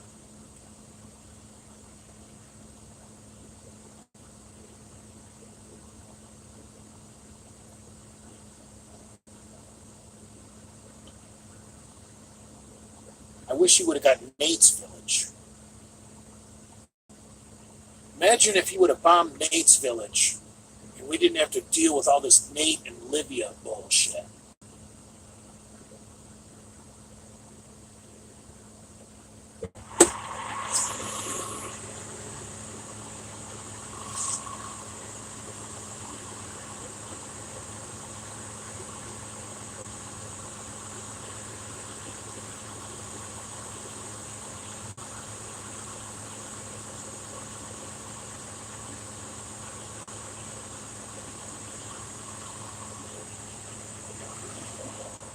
Yeah, Uncle Bill was a bad man. He was in charge of fucking Panama when I was a kid. When he was a general in the Air Force before he passed away, he was in charge of the Panama Canal, protecting that motherfucker.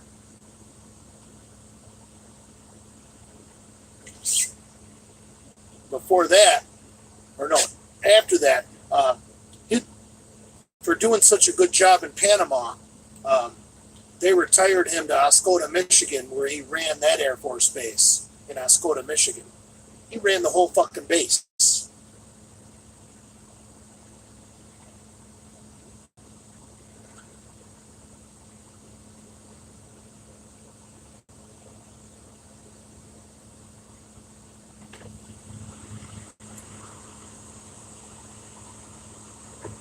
Yeah, my third cousin, Uncle William Masterson, killed more gooks than anybody in Vietnam. I'm pretty proud of that.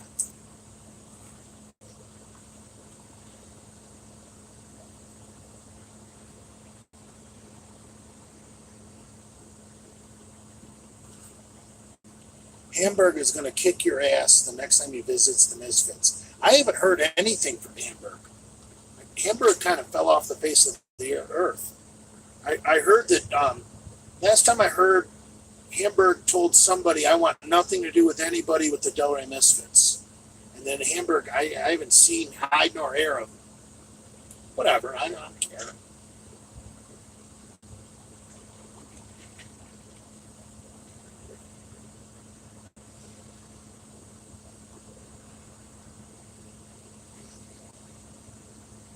What do you think about Livia's green card marriage? I really don't know if it's true that they were married. I don't know. I've seen that bullshit marriage certificate between Nate and Livia. I think it could be fake. I don't know. I know it looks pretty obvious, though, that Livia's not with Nate anymore, which has got to be pretty humiliating for Nate. Because here's the deal with Nate and Livia. After Tyler filled all 3 holes with cum,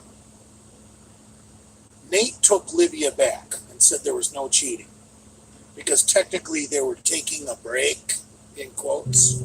I don't know what taking a break means. That means your old lady's free to go fuck whoever she wants? Come on, man. So anyway, Nate takes her back. Here's the deal. If you're taking a break and your old lady fucking humiliates you and gets all 3 holes filled with cum, and you take her back,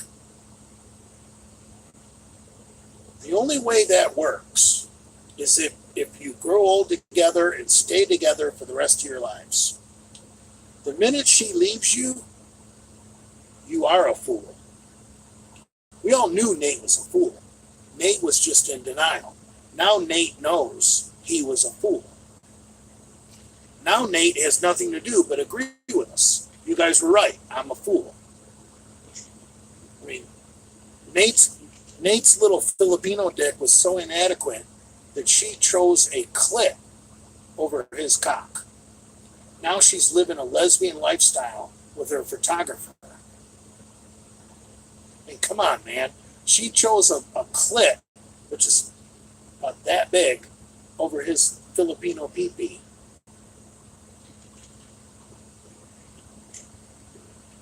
See, he could have saved himself all this grief and anguish that he's feeling by not taking her back after Tyler filled all 3 holes with cum. Am I wrong? But he gave her the benefit of the doubt. He went on the Delray Misfits podcast and he adamantly said there was no cheating. There was no cheating. He didn't deny the fact that Tyler filled all 3 holes with cum. All he could say was there was no cheating because technically, quote unquote, they were on a break. Okay. Well, now that you're back together, You were supposed to stay together. Then maybe we could fall into your bullshit that there was no cheating and you were on a break. But the minute you're not together, the naysayers are going to say, well, why'd you take her back, you fucking fool? You're a fucking fool. And I don't think he has a comeback for that. I mean, what's he got to say? Like, oh, I don't know, man. I gave her a chance. Right. You gave her a chance, and she burned you. Now you look like a fucking idiot.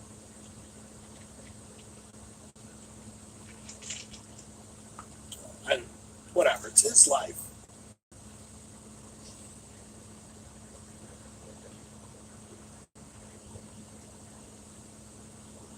Jay, can you give a shout out to the Ruckus crew? Yeah, shout out to the Ruckus crew. You boys are doing good work.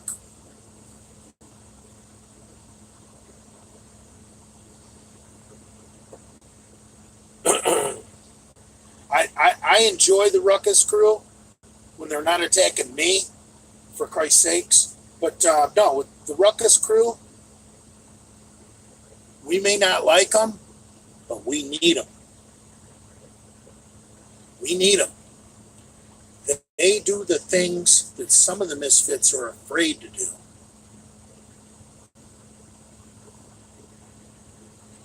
So, that says it all. We may not like them, but we need them. And I want them on my side. I don't want to talk bad about the Ruckus crew. Just don't attack me. Fuck. I'm on your side, you assholes. Jesus Christ.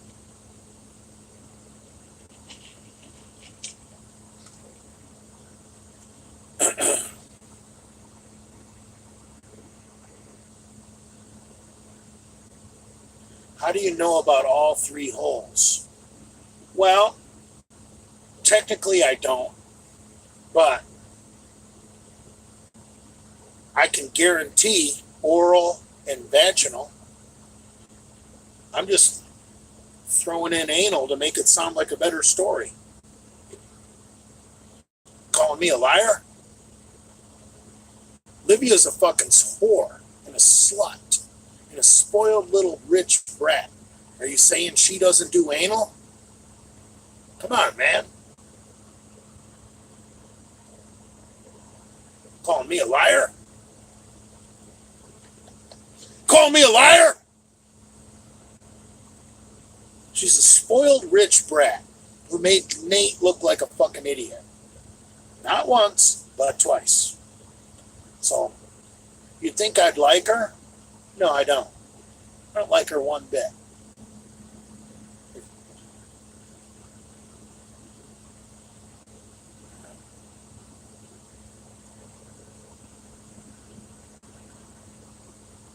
So, saying that she'd let Tyler come in her asshole, it's not really that much of a reach of the imagination.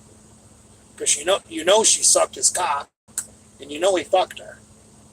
But, quote unquote, there was no cheating.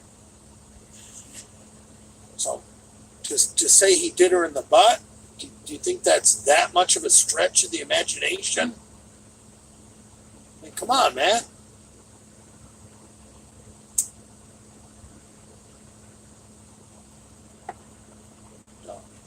I don't want to see Nate hurt, because I know he's kind of an effeminate little cuck.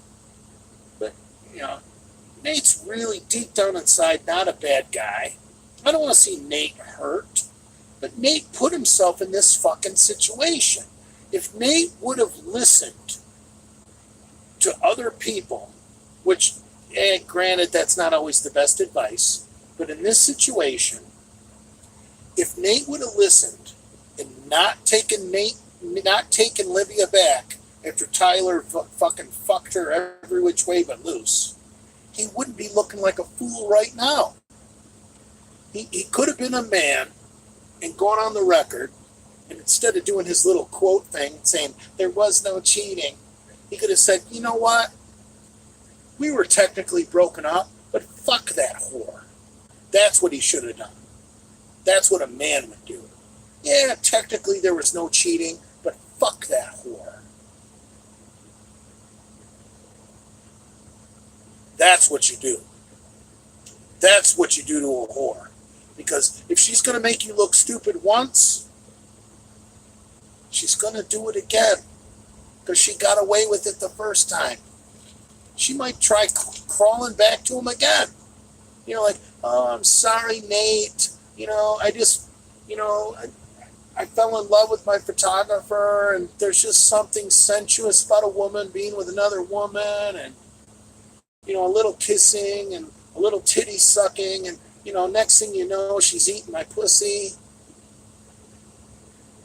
What? He's going to fall for that.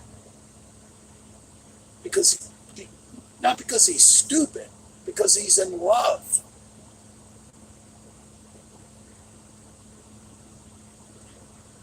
And, there's nothing you can tell a guy that's in love to save him from completely humiliating himself.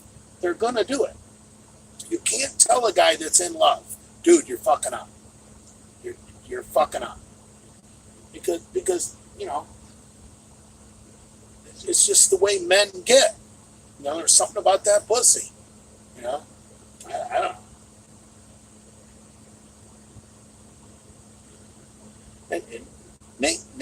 And Nate's got a lot going for him. He's got a decent athletic build. He's kind of handsome, for a half Asian guy. Lenny even said he would make a very good looking tranny. That's a high compliment coming from Lenny. And, Nate could score some decent ass. Why he fell in love with a little spoiled rich brat. I can't remember who said this, but one of the trolls, I can't remember who, I don't know if they messaged me or what, but someone said Livia has no soul. And I thought about that. I'm like, yeah, that's the way rich people are. They have no soul. Like, they always have daddy's money to bail them out, no matter how bad they fuck up. So they don't think about other people's feelings, which basically means you have no soul.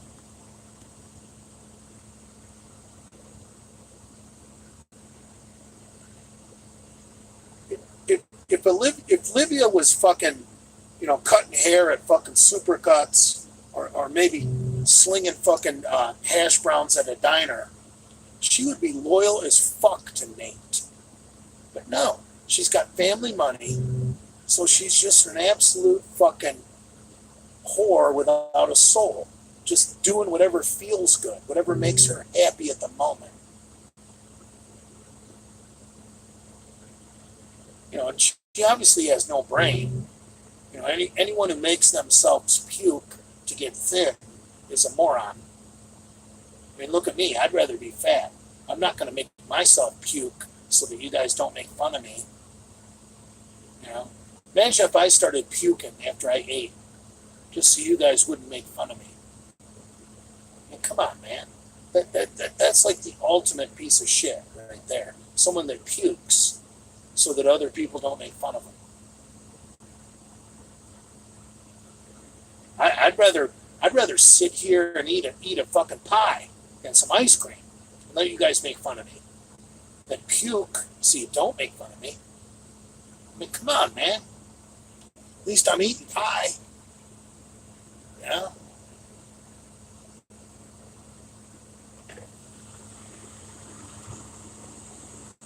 Nate disgraced himself. Nate, like I said, the only way this could have worked out for Nate is if they would have stayed together forever and just lived happily forever till the end. Death do us part. But it didn't work out that way, did it? She burned him again. Now, here's the deal.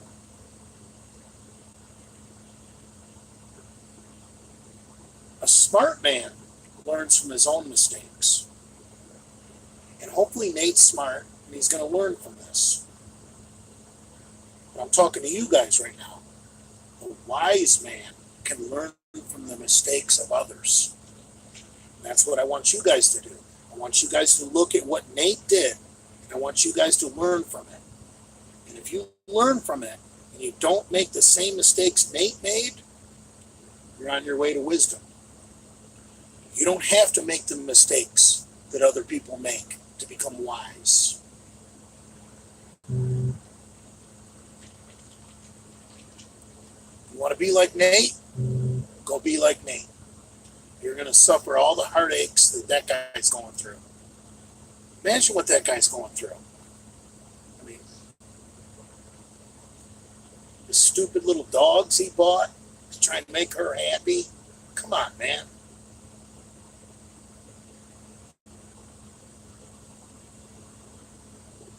Not good.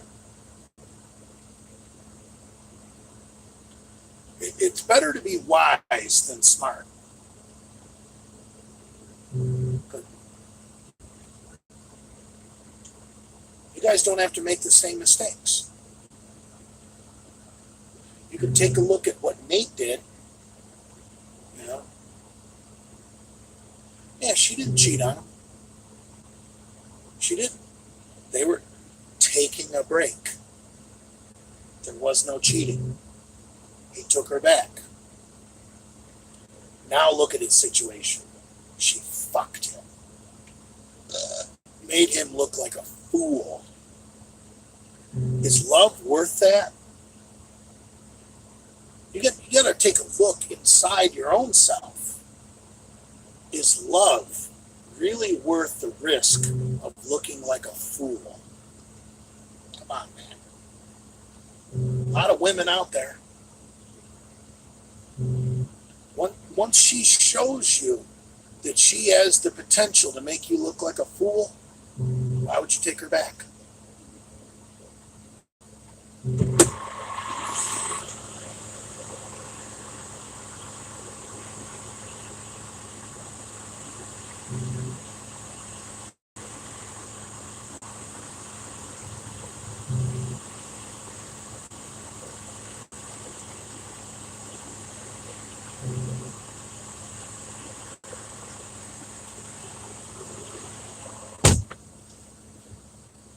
All right, we need a new topic. Let me check the top comments.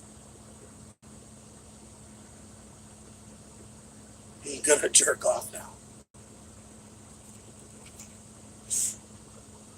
I don't see anything decent yet. Breast bumps.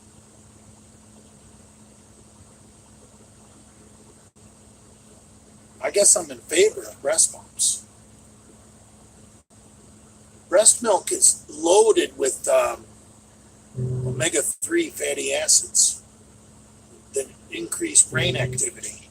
So if you can get your old lady to do a breast pump and you start drinking that shit, it's good for your brain.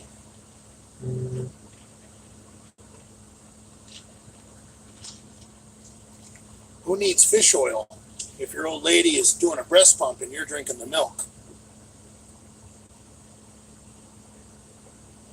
I bet you guys didn't see that answer coming, did you?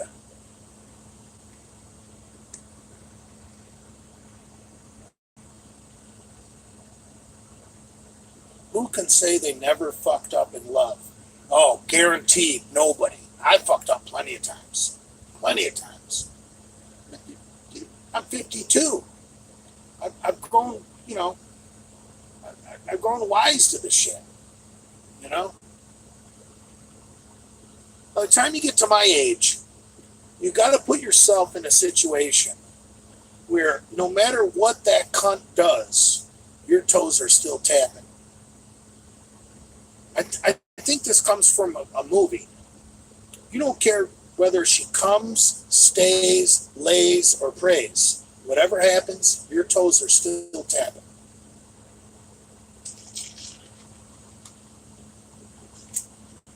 You can't care. Otherwise, you wind up like Nate.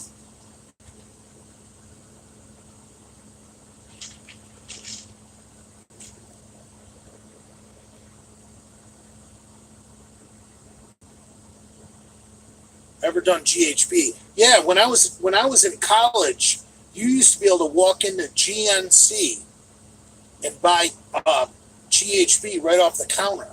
It was promoted as a sleep aid and a fat loss enhancer, fat loss enhancer, whatever you call it. People were doing scoops at bedtime to get rest and burn fat while they slept. It was a legal supplement. And then somehow it got a bad fucking reputation for being a date rape drug, which I think is completely fake news. Because if you've ever done real GHB, dude, that shit tastes like fucking ass.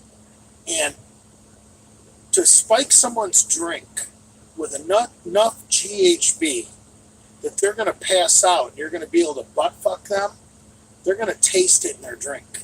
So some whore that claims he spiked my drink with GHB and then he fucked my butt while I was passed out, I'm calling bullshit. Because that stuff tastes nasty. So I don't care what you're drinking. If you're drinking rot gut whiskey and Coke and someone puts a scoop of GHB in there, you're still not going to get drunk enough where you're going to pass out and you're not going to notice someone fucking your butt. All right? For you to get so wasted on GHB that you don't wake up while someone's fucking your butt, you got to be doing GHB on purpose. You can't spike a drink to make someone that passed out on GHB. I've done GHB. I've done tons of them. And it tastes nasty. So I think the whole date rape drug thing is fake news. Yeah, it makes you sleepy. Yeah, it makes you pass out. But, dude, you're going to wake up if someone sticks their dick in you. And you're not going to get away with fucking sneaking someone's drink. Dude, it tastes... It almost tastes like seawater. I mean, it's nasty. You put seawater in someone's drink, yeah, they might not, this tastes like shit, you know? You'd have to put it in 10 of their drinks.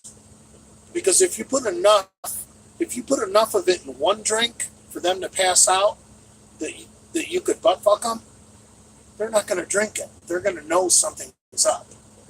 So...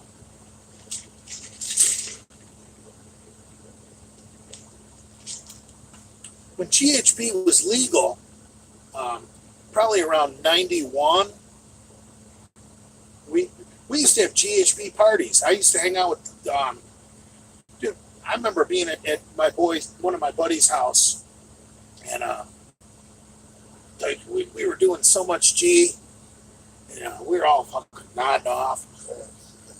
But you're not going to get away with sticking your dick in someone's ass. They're going to punch your face. So it's all fraud. People who claim rape from GHB, fake.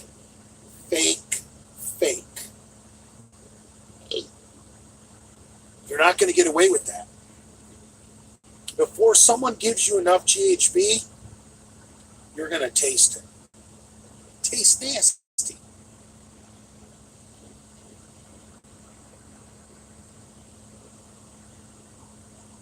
Maybe they're loose. Thoughts on Lenny's arrest for MDMA and the fact that they smelled marijuana in the car? I don't know where you got that information. That information's not in the police report. Where did you hear that?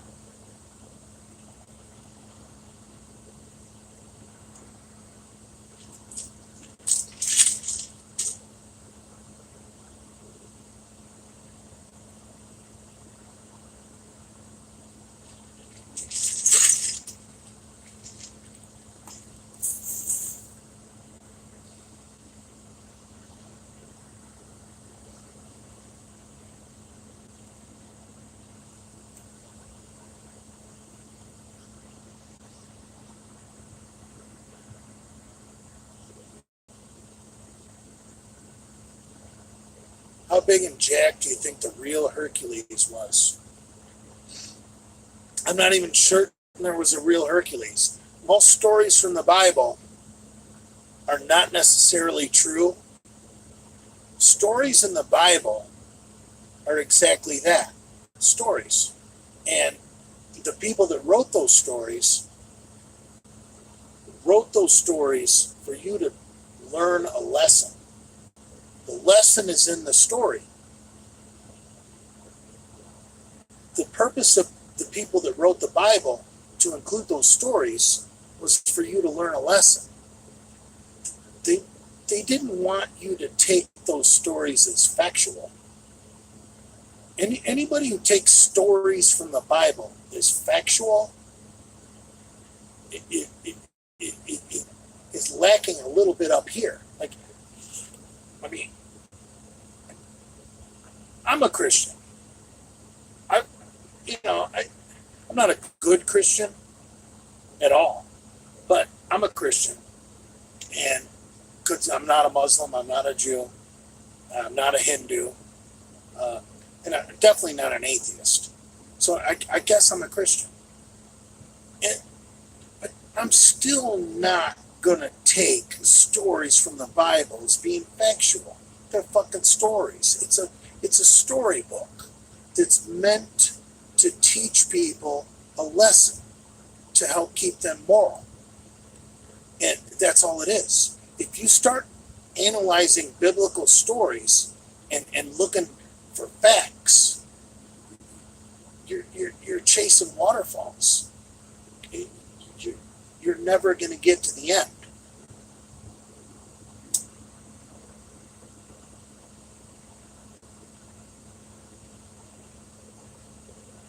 Can't you read a story and get something from it? That's the purpose of the Bible, is to read the story and get something from it. You're not supposed to chase down the facts.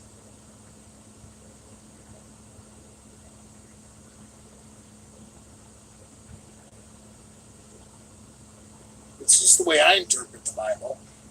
Obviously I'm not Catholic. My father was Catholic. I'm not Catholic. I don't interpret the Bible as being honest to God facts and truth. I don't.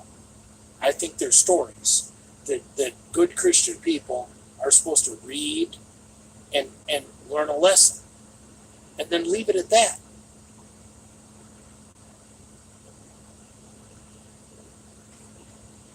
I mean, come on, man. Noah's Ark? You think that's a story? You're supposed to read that and learn a lesson. If you start chasing the facts on Noah's Ark, all you're going to do is fuck up your head.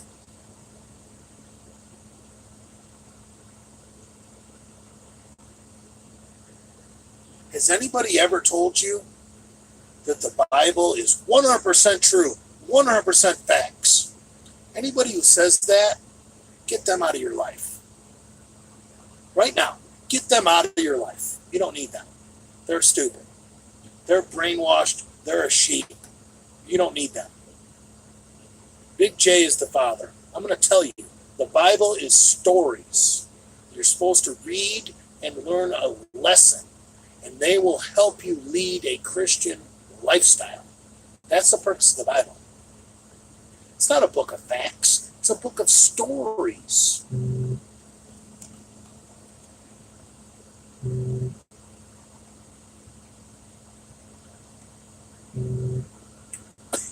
Does that make it fake? No. Who said a story is fake? It's a story. The reader takes from it what they need or what they want or what helps them. That's the beauty of the Bible. You sheep that want to take the Bible as being fucking purely factual. Come on, man. I don't believe anything. I don't believe a thing. I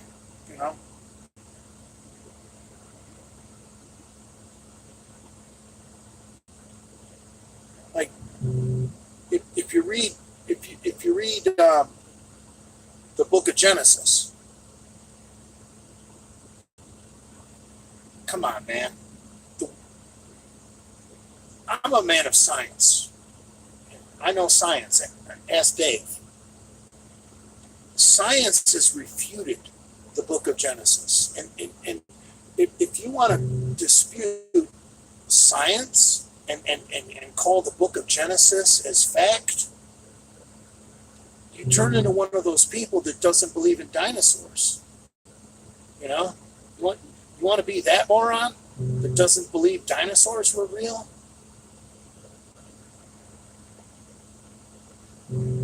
It's a book of stories for lessons. Lessons don't have to be true. Lessons can be learned from a story that an author created. And if you view the Bible as a book of stories,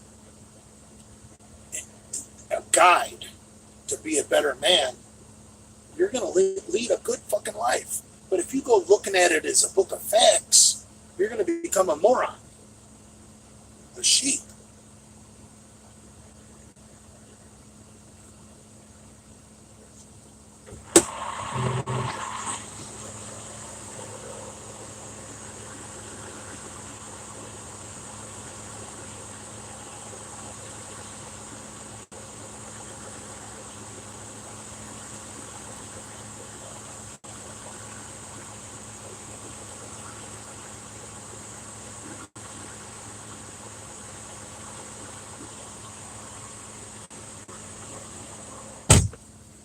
I mean, I look at Catholics as being almost like, it's almost like being autistic. Like a guy like Jason Genova, we could convince Jason that excess testosterone is excreted through your toenails, and if you take your toenail clippings and put them in a coffee maker and drink the water, you're going to increase your testosterone. Jason would believe that, and Jason would be clipping his toenails and making coffee with them and drinking the water. That's what Catholics are. They believe everything. Be smarter than that, man. It's a story. It's a fucking story. Does that make me a heretic? Maybe to some people. A lot of Christians probably think I'm fucking right on, man. You see it. Right on. You know?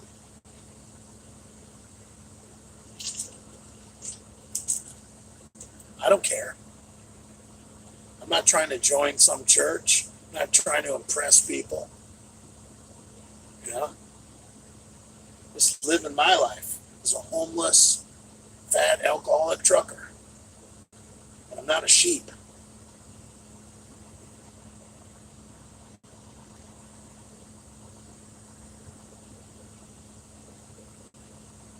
Big J's coffee mug. Father, shout me out, goddammit. Well, I just did, you piece of fuck. And your Instagram profile is funny.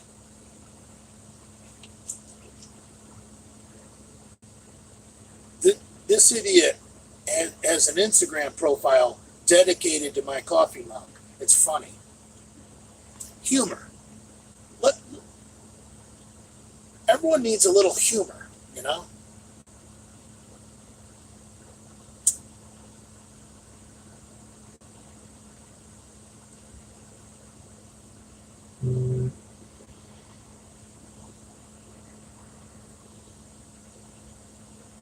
Lord Genova, show some respect, Father.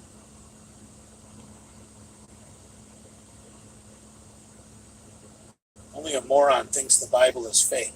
I didn't say it was fake. Those are real stories. See what I'm saying here? They're real stories. But they're stories.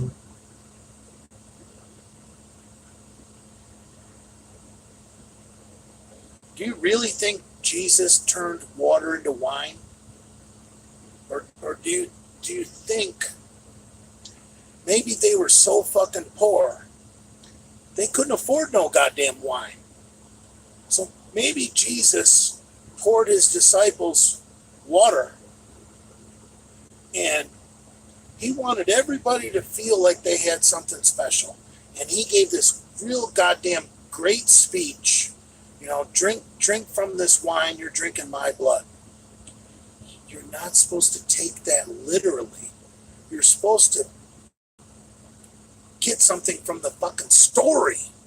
The water really didn't turn into wine, you dipshit. And if you think I'm a moron, okay, I take that.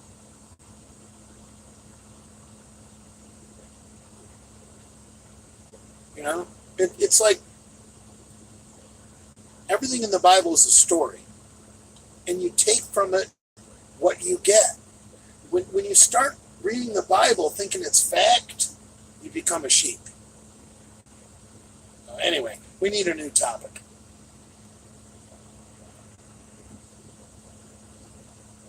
What do you think of the Pope? I think this current Pope is a communist motherfucker. I hate the current Pope. Pope John Paul from Poland, or Pope John Paul II, what a great guy he was. Pope John Paul II, what a great man he was. He fought communism. I love Pope John Paul II. Greatest Pope of my lifetime. This current Pope is a fucking cocksucker. I hate him.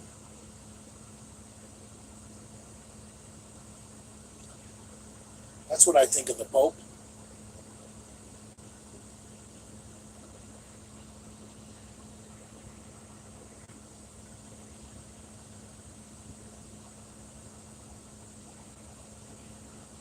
I don't really care about Rich Piana. I think he was somewhat of a douche.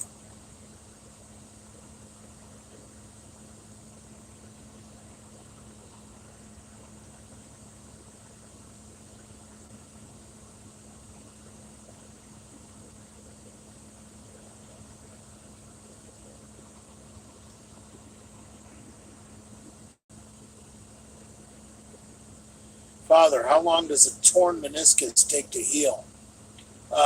Depends on the severity of the tear. I wouldn't always, some people love surgeries. They love the attention of a surgery. But if you can rehab a torn meniscus, I would advise it.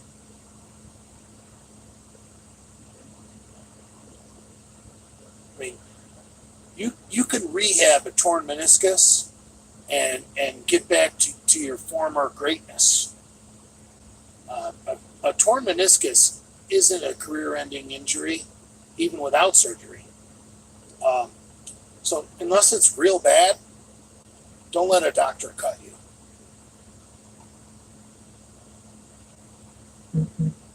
But as far as how long does it take to heal, I don't know. I'm not a doctor. I don't know your case.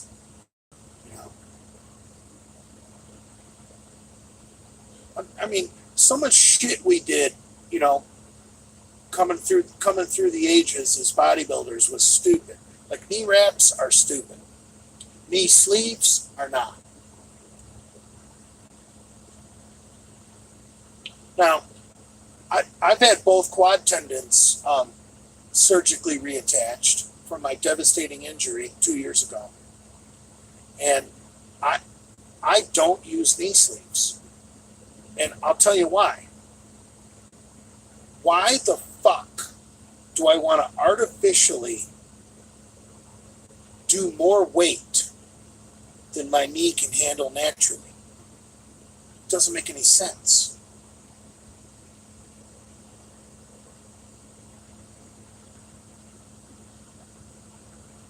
I wore knee sleeves religiously post-op.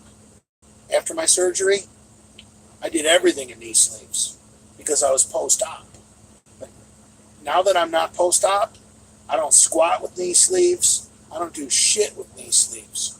Because could I put on knee sleeves and squat more? Yeah, I could. But why? At 52 years old, what good does it do me to put on knee sleeves and squat more? For what? I mean, come on, man. I want my knees to tell me, hey, that's enough.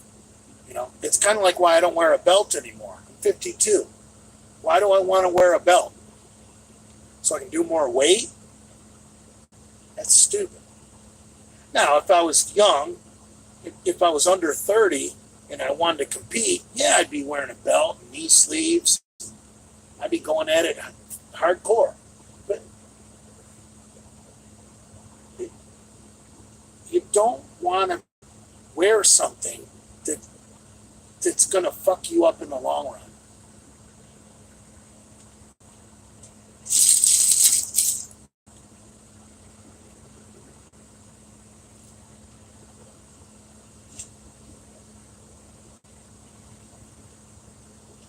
I think at this stage in my life, wearing knee sleeves to squat more would be fucking stupid.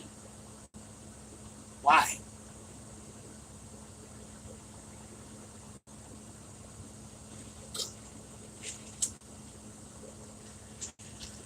Knee sleeves aren't going to prevent an injury.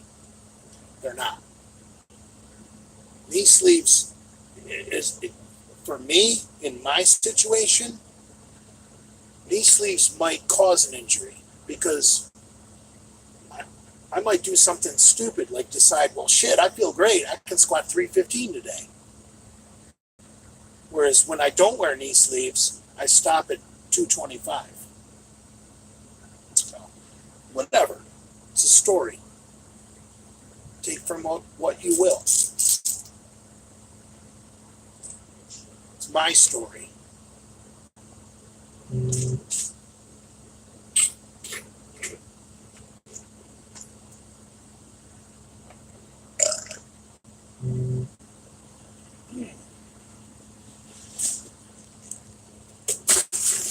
It's like when I see bodybuilders using elbow wraps for bench pressing.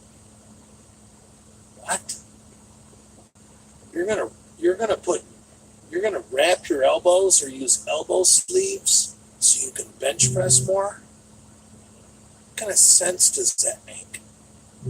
What are you looking to tear a pec now? Or wrist wraps? Or any shit. It's one thing if you're young and you're competing. You know, then I would say, yeah, you use the training aids. You know, God damn it, go for it. You're young, you want to get that plastic trophy, go for it. You play to win the game. But once you're like me and you're out of the game, and you're not looking for any more plastic trophies, fuck it. You don't want those training aids. You want your body to tell you, hey, this is enough weight. So, when I see bodybuilders using elbow sleeves, I shake my fucking head. You know, you got some dipshit bodybuilder.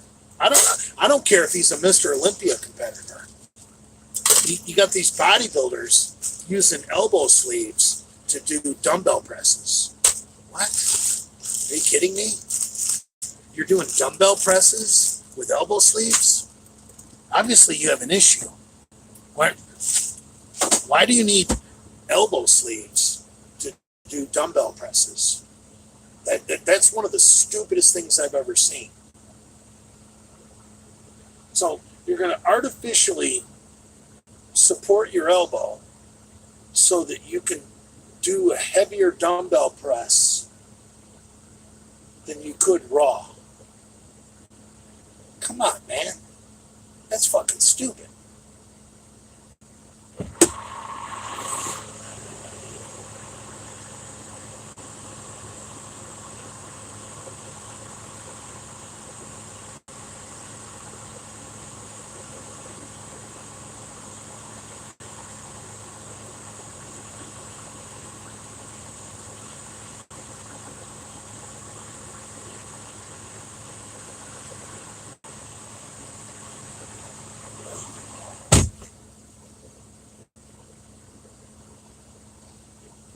know a bunch of people probably disagree with me, but I don't care.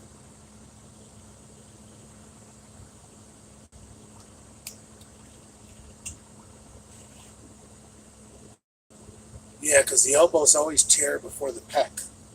Who said that?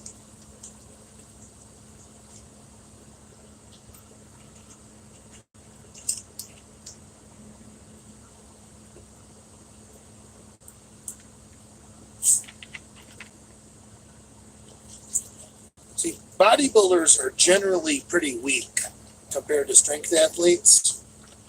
And bodybuilders are generally insecure people like Dale. So bodybuilders feel that they need to put on elbow sleeves so that they can do more weight because they want to look cool. They don't want people to know how weak they really are. You know?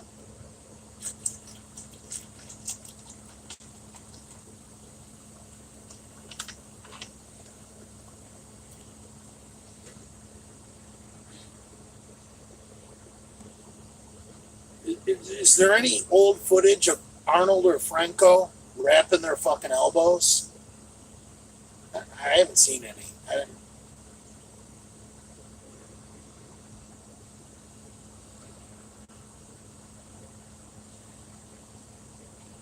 Would you wear elbow sleeves if they had the Michigan logo on it?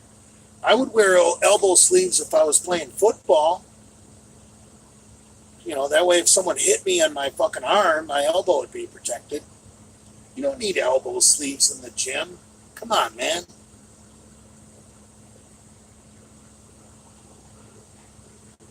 If you got elbow pain, you're doing something wrong.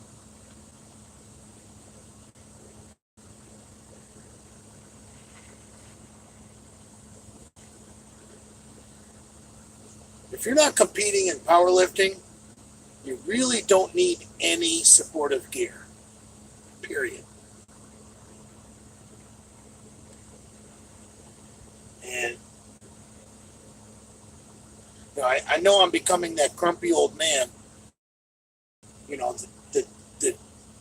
but you know, I just think that by putting on supportive gear to do more weight doesn't. It seems like that almost defeats the purpose of trying to make yourself stronger.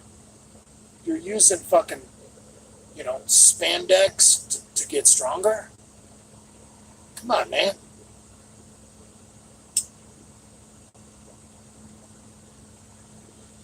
Now, lat straps, I think for some heavy sets of back, your grip is always going to give out first. But if you use straps for everything, you're eventually going to tear a bicep.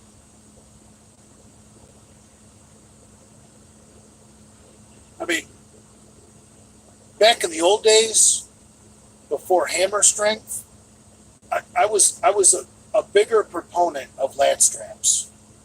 But now these modern day hammer strength machines with the foam grip, fuck. As long as your hands aren't slick, you know, from using hand lotion to jack yourself off, I can almost do as much on hammer strength with or without straps. I mean, straps might be worth a couple of reps, maybe. Like today on back, did back this morning, and the isolateral low row, which is my favorite hammer strength machine for back because it simulates the Yates row. Because you guys know, I do my barbell row properly. I don't need to do Yates rows. If I want to hit that range of motion, I do the hammer strength isolateral low row. So today I was doing the isolateral low row. And yes, I did use lat straps because I wanted to get a few extra reps with 4 plates on each side. And I did 4 plates on each side for 15 reps, which is a pretty good set for a 52-year-old man. And could I have done 4 plates on each side for 15 reps without straps? my grip probably would have gone out after about 12. And I'm just being honest. So I probably got 3 extra reps out of those straps. But did I really need them? No. Because I can get 5 plates on each side for 6 or 8 with no straps. So why do I need straps for 4 plates? You really don't. But I didn't want to go heavy today. I knew my top set was going to be 4 plates. I didn't want to go 5. I wanted to do a higher rep as my top set. I knew I was going to take 4 plates. So I put my straps on for my last set, and I got 15 reps. I mean, warming up, like I did 1 plate, 2 plate, 3 plate. I believe I did all for 12 with no straps. So I did 3 sets. I did 12 reps with 3 plates for 12 with no straps. And then for my final set, because I wanted to get a couple extra reps with 4 plates, I put the lat straps on. Okay, crucify me. I'm contradicting myself. Okay, but here's the deal. Weightlifting is kind of like literature. And give me a second, I'm going to explain. When it comes to creative writing, I remember I was taking a creative writing course in college. And my English professor, he said something. He said, all the great authors break the rules of literature. But you know what? They know the rules. So I think that applies to weightlifting. To break the rules, you need to know the rules first. And then once you know the rules, you've mastered it with the rules. Then maybe you've got some artistic creativity and you've got what they call artistic license to break the rules. That's what they call it in literature, artistic license. You're not going to tell a great author, well, you broke the rules. Well, he knows the rules. He's got artistic license. The same is true in weightlifting. He knows the rules, and therefore, he can break the rules.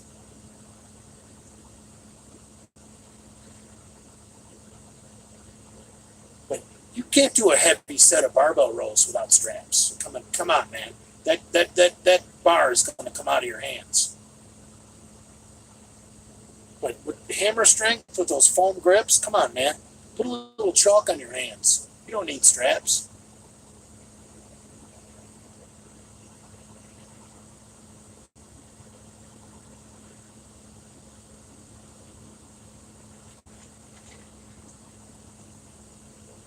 So that's my lesson for the day. You want to break the rules in weightlifting? Okay. That's fine. But I first want you to learn the rules. And I want you to come up through the ranks using the rules. Then once you're strong, once you're a badass, hey, break the rules. Once you're a monster, you're allowed to break the rules. But those of you guys that are, rowing 2 plates or 3 plates, you don't need to be breaking the rules. The rules are there, man. It's like you people that have morphed the fucking proper barbell row into the Yates row. Like I told Genova, you're no Dorian Yates.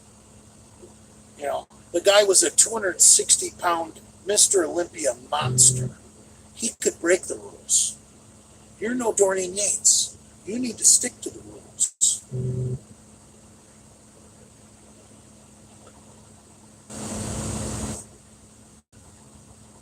Maybe to get to the next level, you need to break the rules.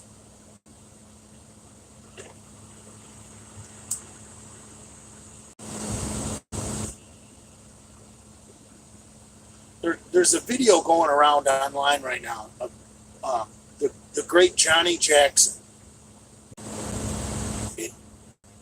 I see him doing box squats with 405, and he's bouncing his ass off the box. And I'm like, that's a great way to fucking pinch your disc or slip a disc in your spine. You don't bounce box squat. Go do some box squats and bounce off the bottom. I'm going to guarantee you, most of you novices are going to fuck up your back.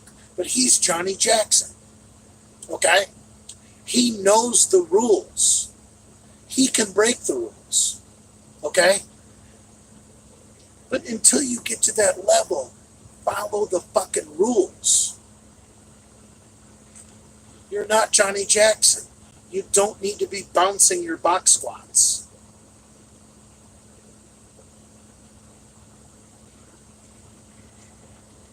The fact that he's got that video floating around the web, he's doing a disservice to fucking all the younger guys.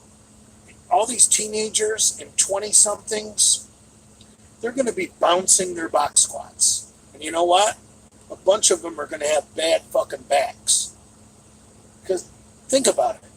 You bounce a box squat, where's all that load going? Your ass is already on a bench. Your ankles and your knees and your hips aren't going to absorb that. It's your spine that's going to absorb that. Johnny Jackson's a fucking clown. But he's a PM, so whatever. Him and Branch Warren, those two. Branch Warren's another one. He breaks the fucking rules. Branch Warren lifts like Dale Chance with his momentum lifting. Just doing the bottom part of the range of motion, using momentum. I'm Branch Warren. I won the Arnold Classic. Okay. Well, he's Branch Warren. He can break the rules. You guys go copying that, you're going to wind up fucking hurt. Anyway, that's just...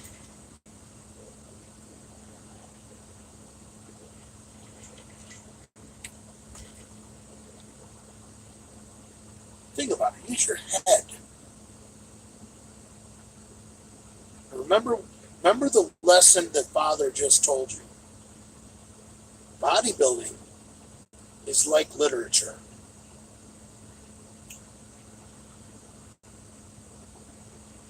You need to know the rules. Practice the rules. Get great. And then, and only then, do you have the artistic license to break the rules. But until you're great, you need to stick by the fucking rules. You're no Dorian Yates. You're no Johnny Jackson. You're no Branch Warren. You go copying people that are great, who are doing shit wrong. You think that's going to make you fucking great? No. It's not going to make you great. They were great before they started breaking the rules.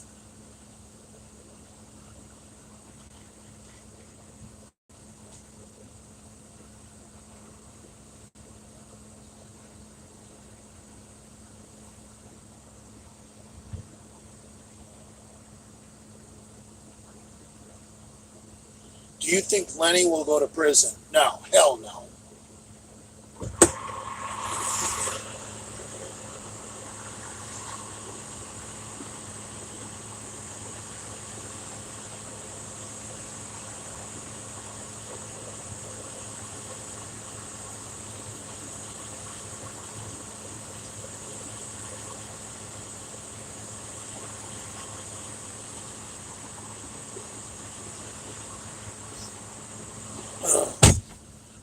I'll tell you what.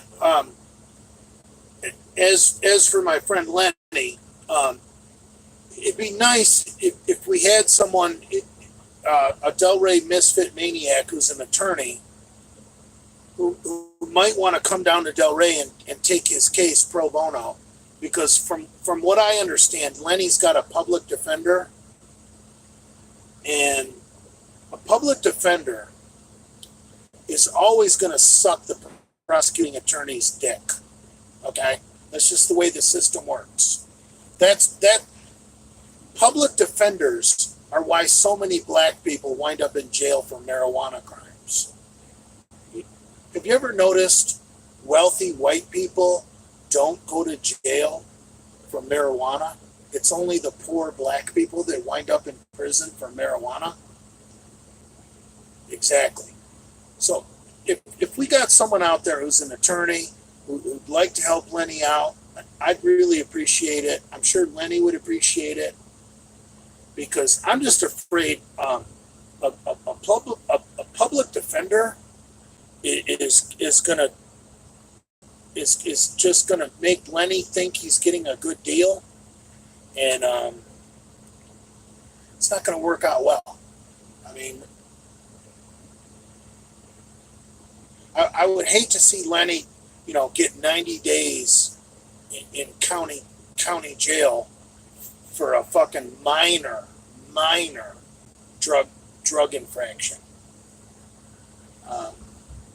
It'd be a travesty of justice if Lenny got sent to county lockup for a 90-day stretch. He'd probably get out in 60, for good behavior. If we got a decent attorney who could maybe do a little pro bono work, help Lenny out, we could maybe get Lenny, probation. White people don't deserve to go to jail for a drug charge, for a simple possession charge. I mean, come on, man. We're white. We don't belong in there.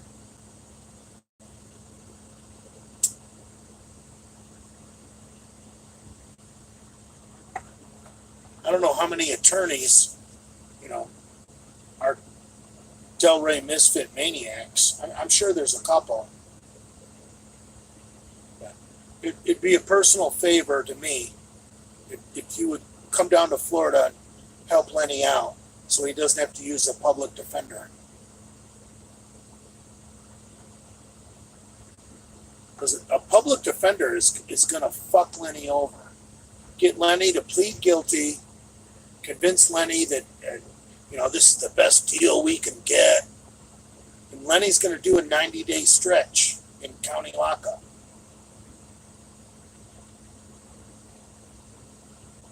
So,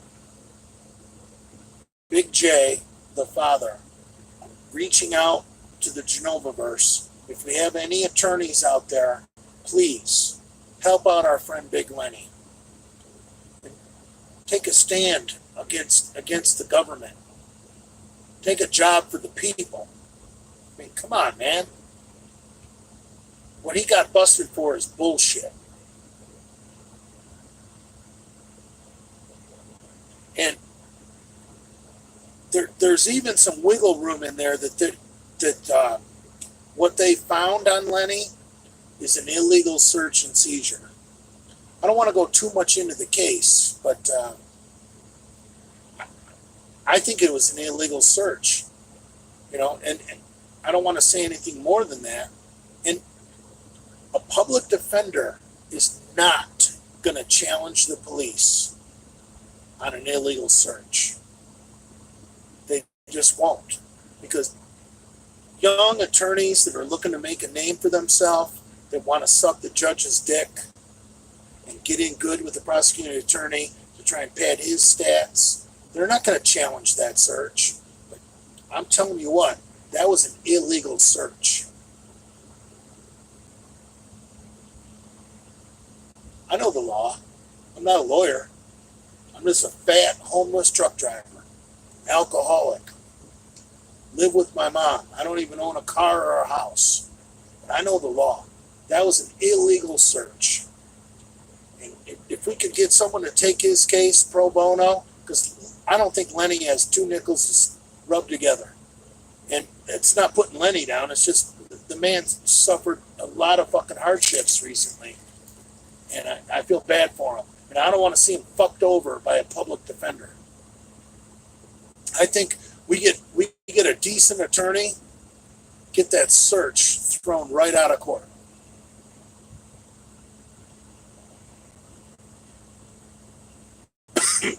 Anybody with any sense of the law will see that that's an illegal search. And a lawyer who actually knows the law have a fucking easy time with it. They're just looking for an easy conviction to pad the prosecutor's stats.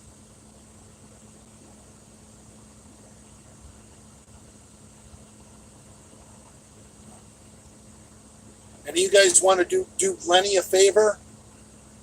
I would highly appreciate it.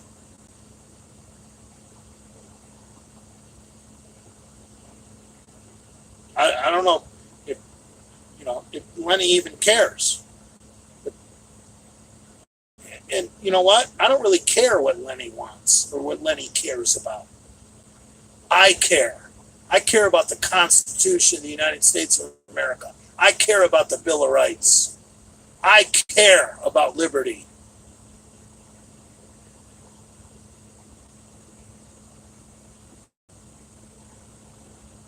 So I'm really asking a favor. If there's any attorneys out there that would take on Lenny's case, I would love to fire this public defender and get someone on Lenny's case that actually gives a fuck. Because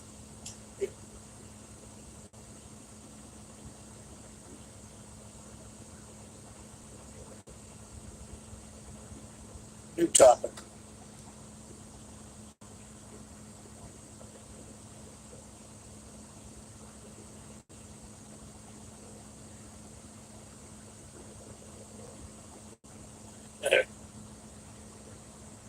I know no one wants to do me a favor. Isn't there anyone out there that wants to do Lenny a favor?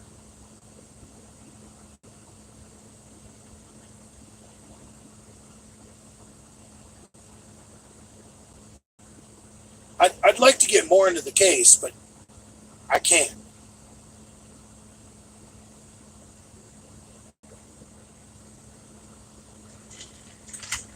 I'm just saying there was an illegal search. And any lawyer that wants to come down here and be a badass, we'd love to have you. And Brad will have you out to his place for a burned ribeye. I probably won't be invited. So, if you want to, come out to Brad's and have a steak on the grill burned to a crisp, we'd love to have you. And I know Lenny would appreciate it. We should even do a GoFundMe for Lenny's attorney. No one's even thought of that yet. Talk about a good cause for a GoFundMe. For Christ's sakes, I can't believe I just thought of this. We need a GoFundMe for Lenny's defense. Fuck. Where's Adam McLeod when we need him? Yeah.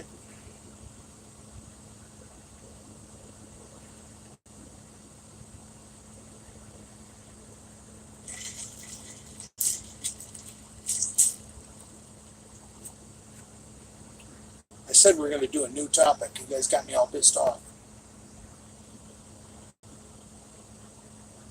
Dad, I didn't have a dad growing up. Now that I have a dad, I would like to throw the baseball with you. What do you think? Son, I'd love to throw the ball with you and play some catch, but Jesus Christ. If I played a little catch with you, my shoulder wouldn't survive. I could barely throw a baseball as a kid. Jesus Christ.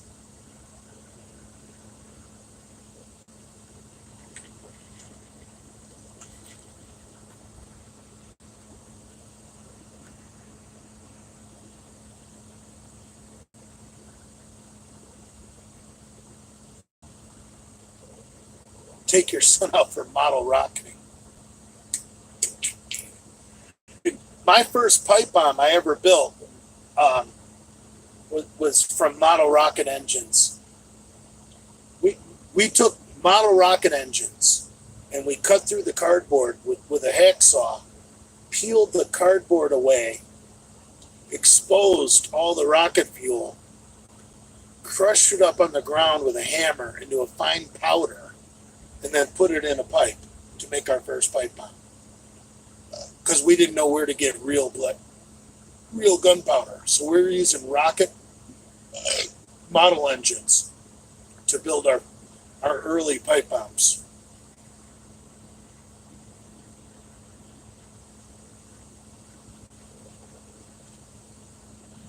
And I'm not afraid to say that the statute of limitations have long ran out on those crimes.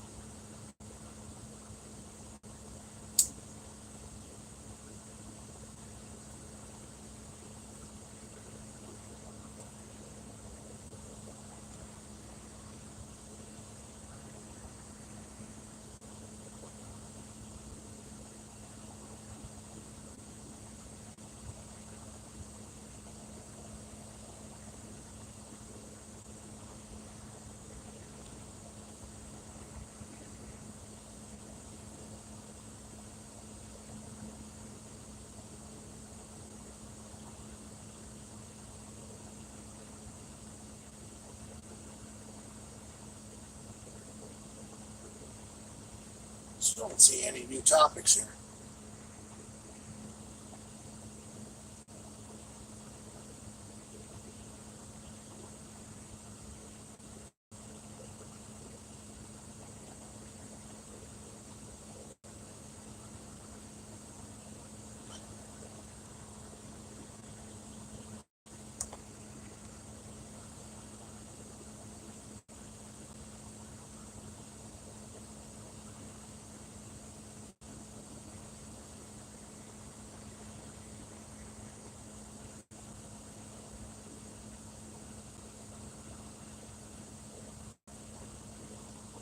All the Misfits should put money together for the defense. Come on, man. Brad kicked me out of the Misfits. Let Brad pay for it. No, I think we should do a GoFundMe. Fucking great idea.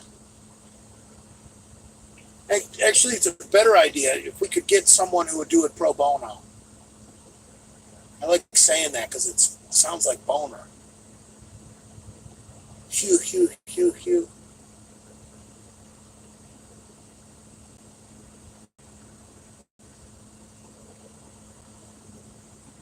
Let's do it pro boner. No, Lenny needs a better lawyer. This public defender is not going to challenge the illegal search. I guarantee you. Public defenders don't rock the boat. They just take the easy way out. That's how they roll.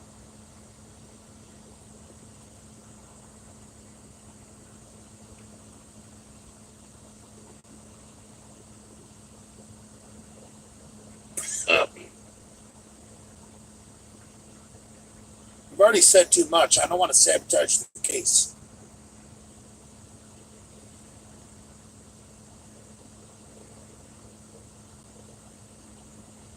Public defenders just plea bargain for efficiency. Exactly.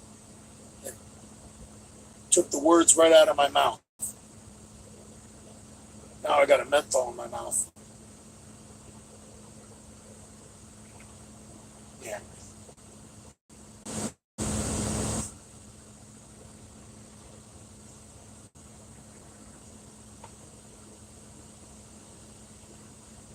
The Wolverine Watchman.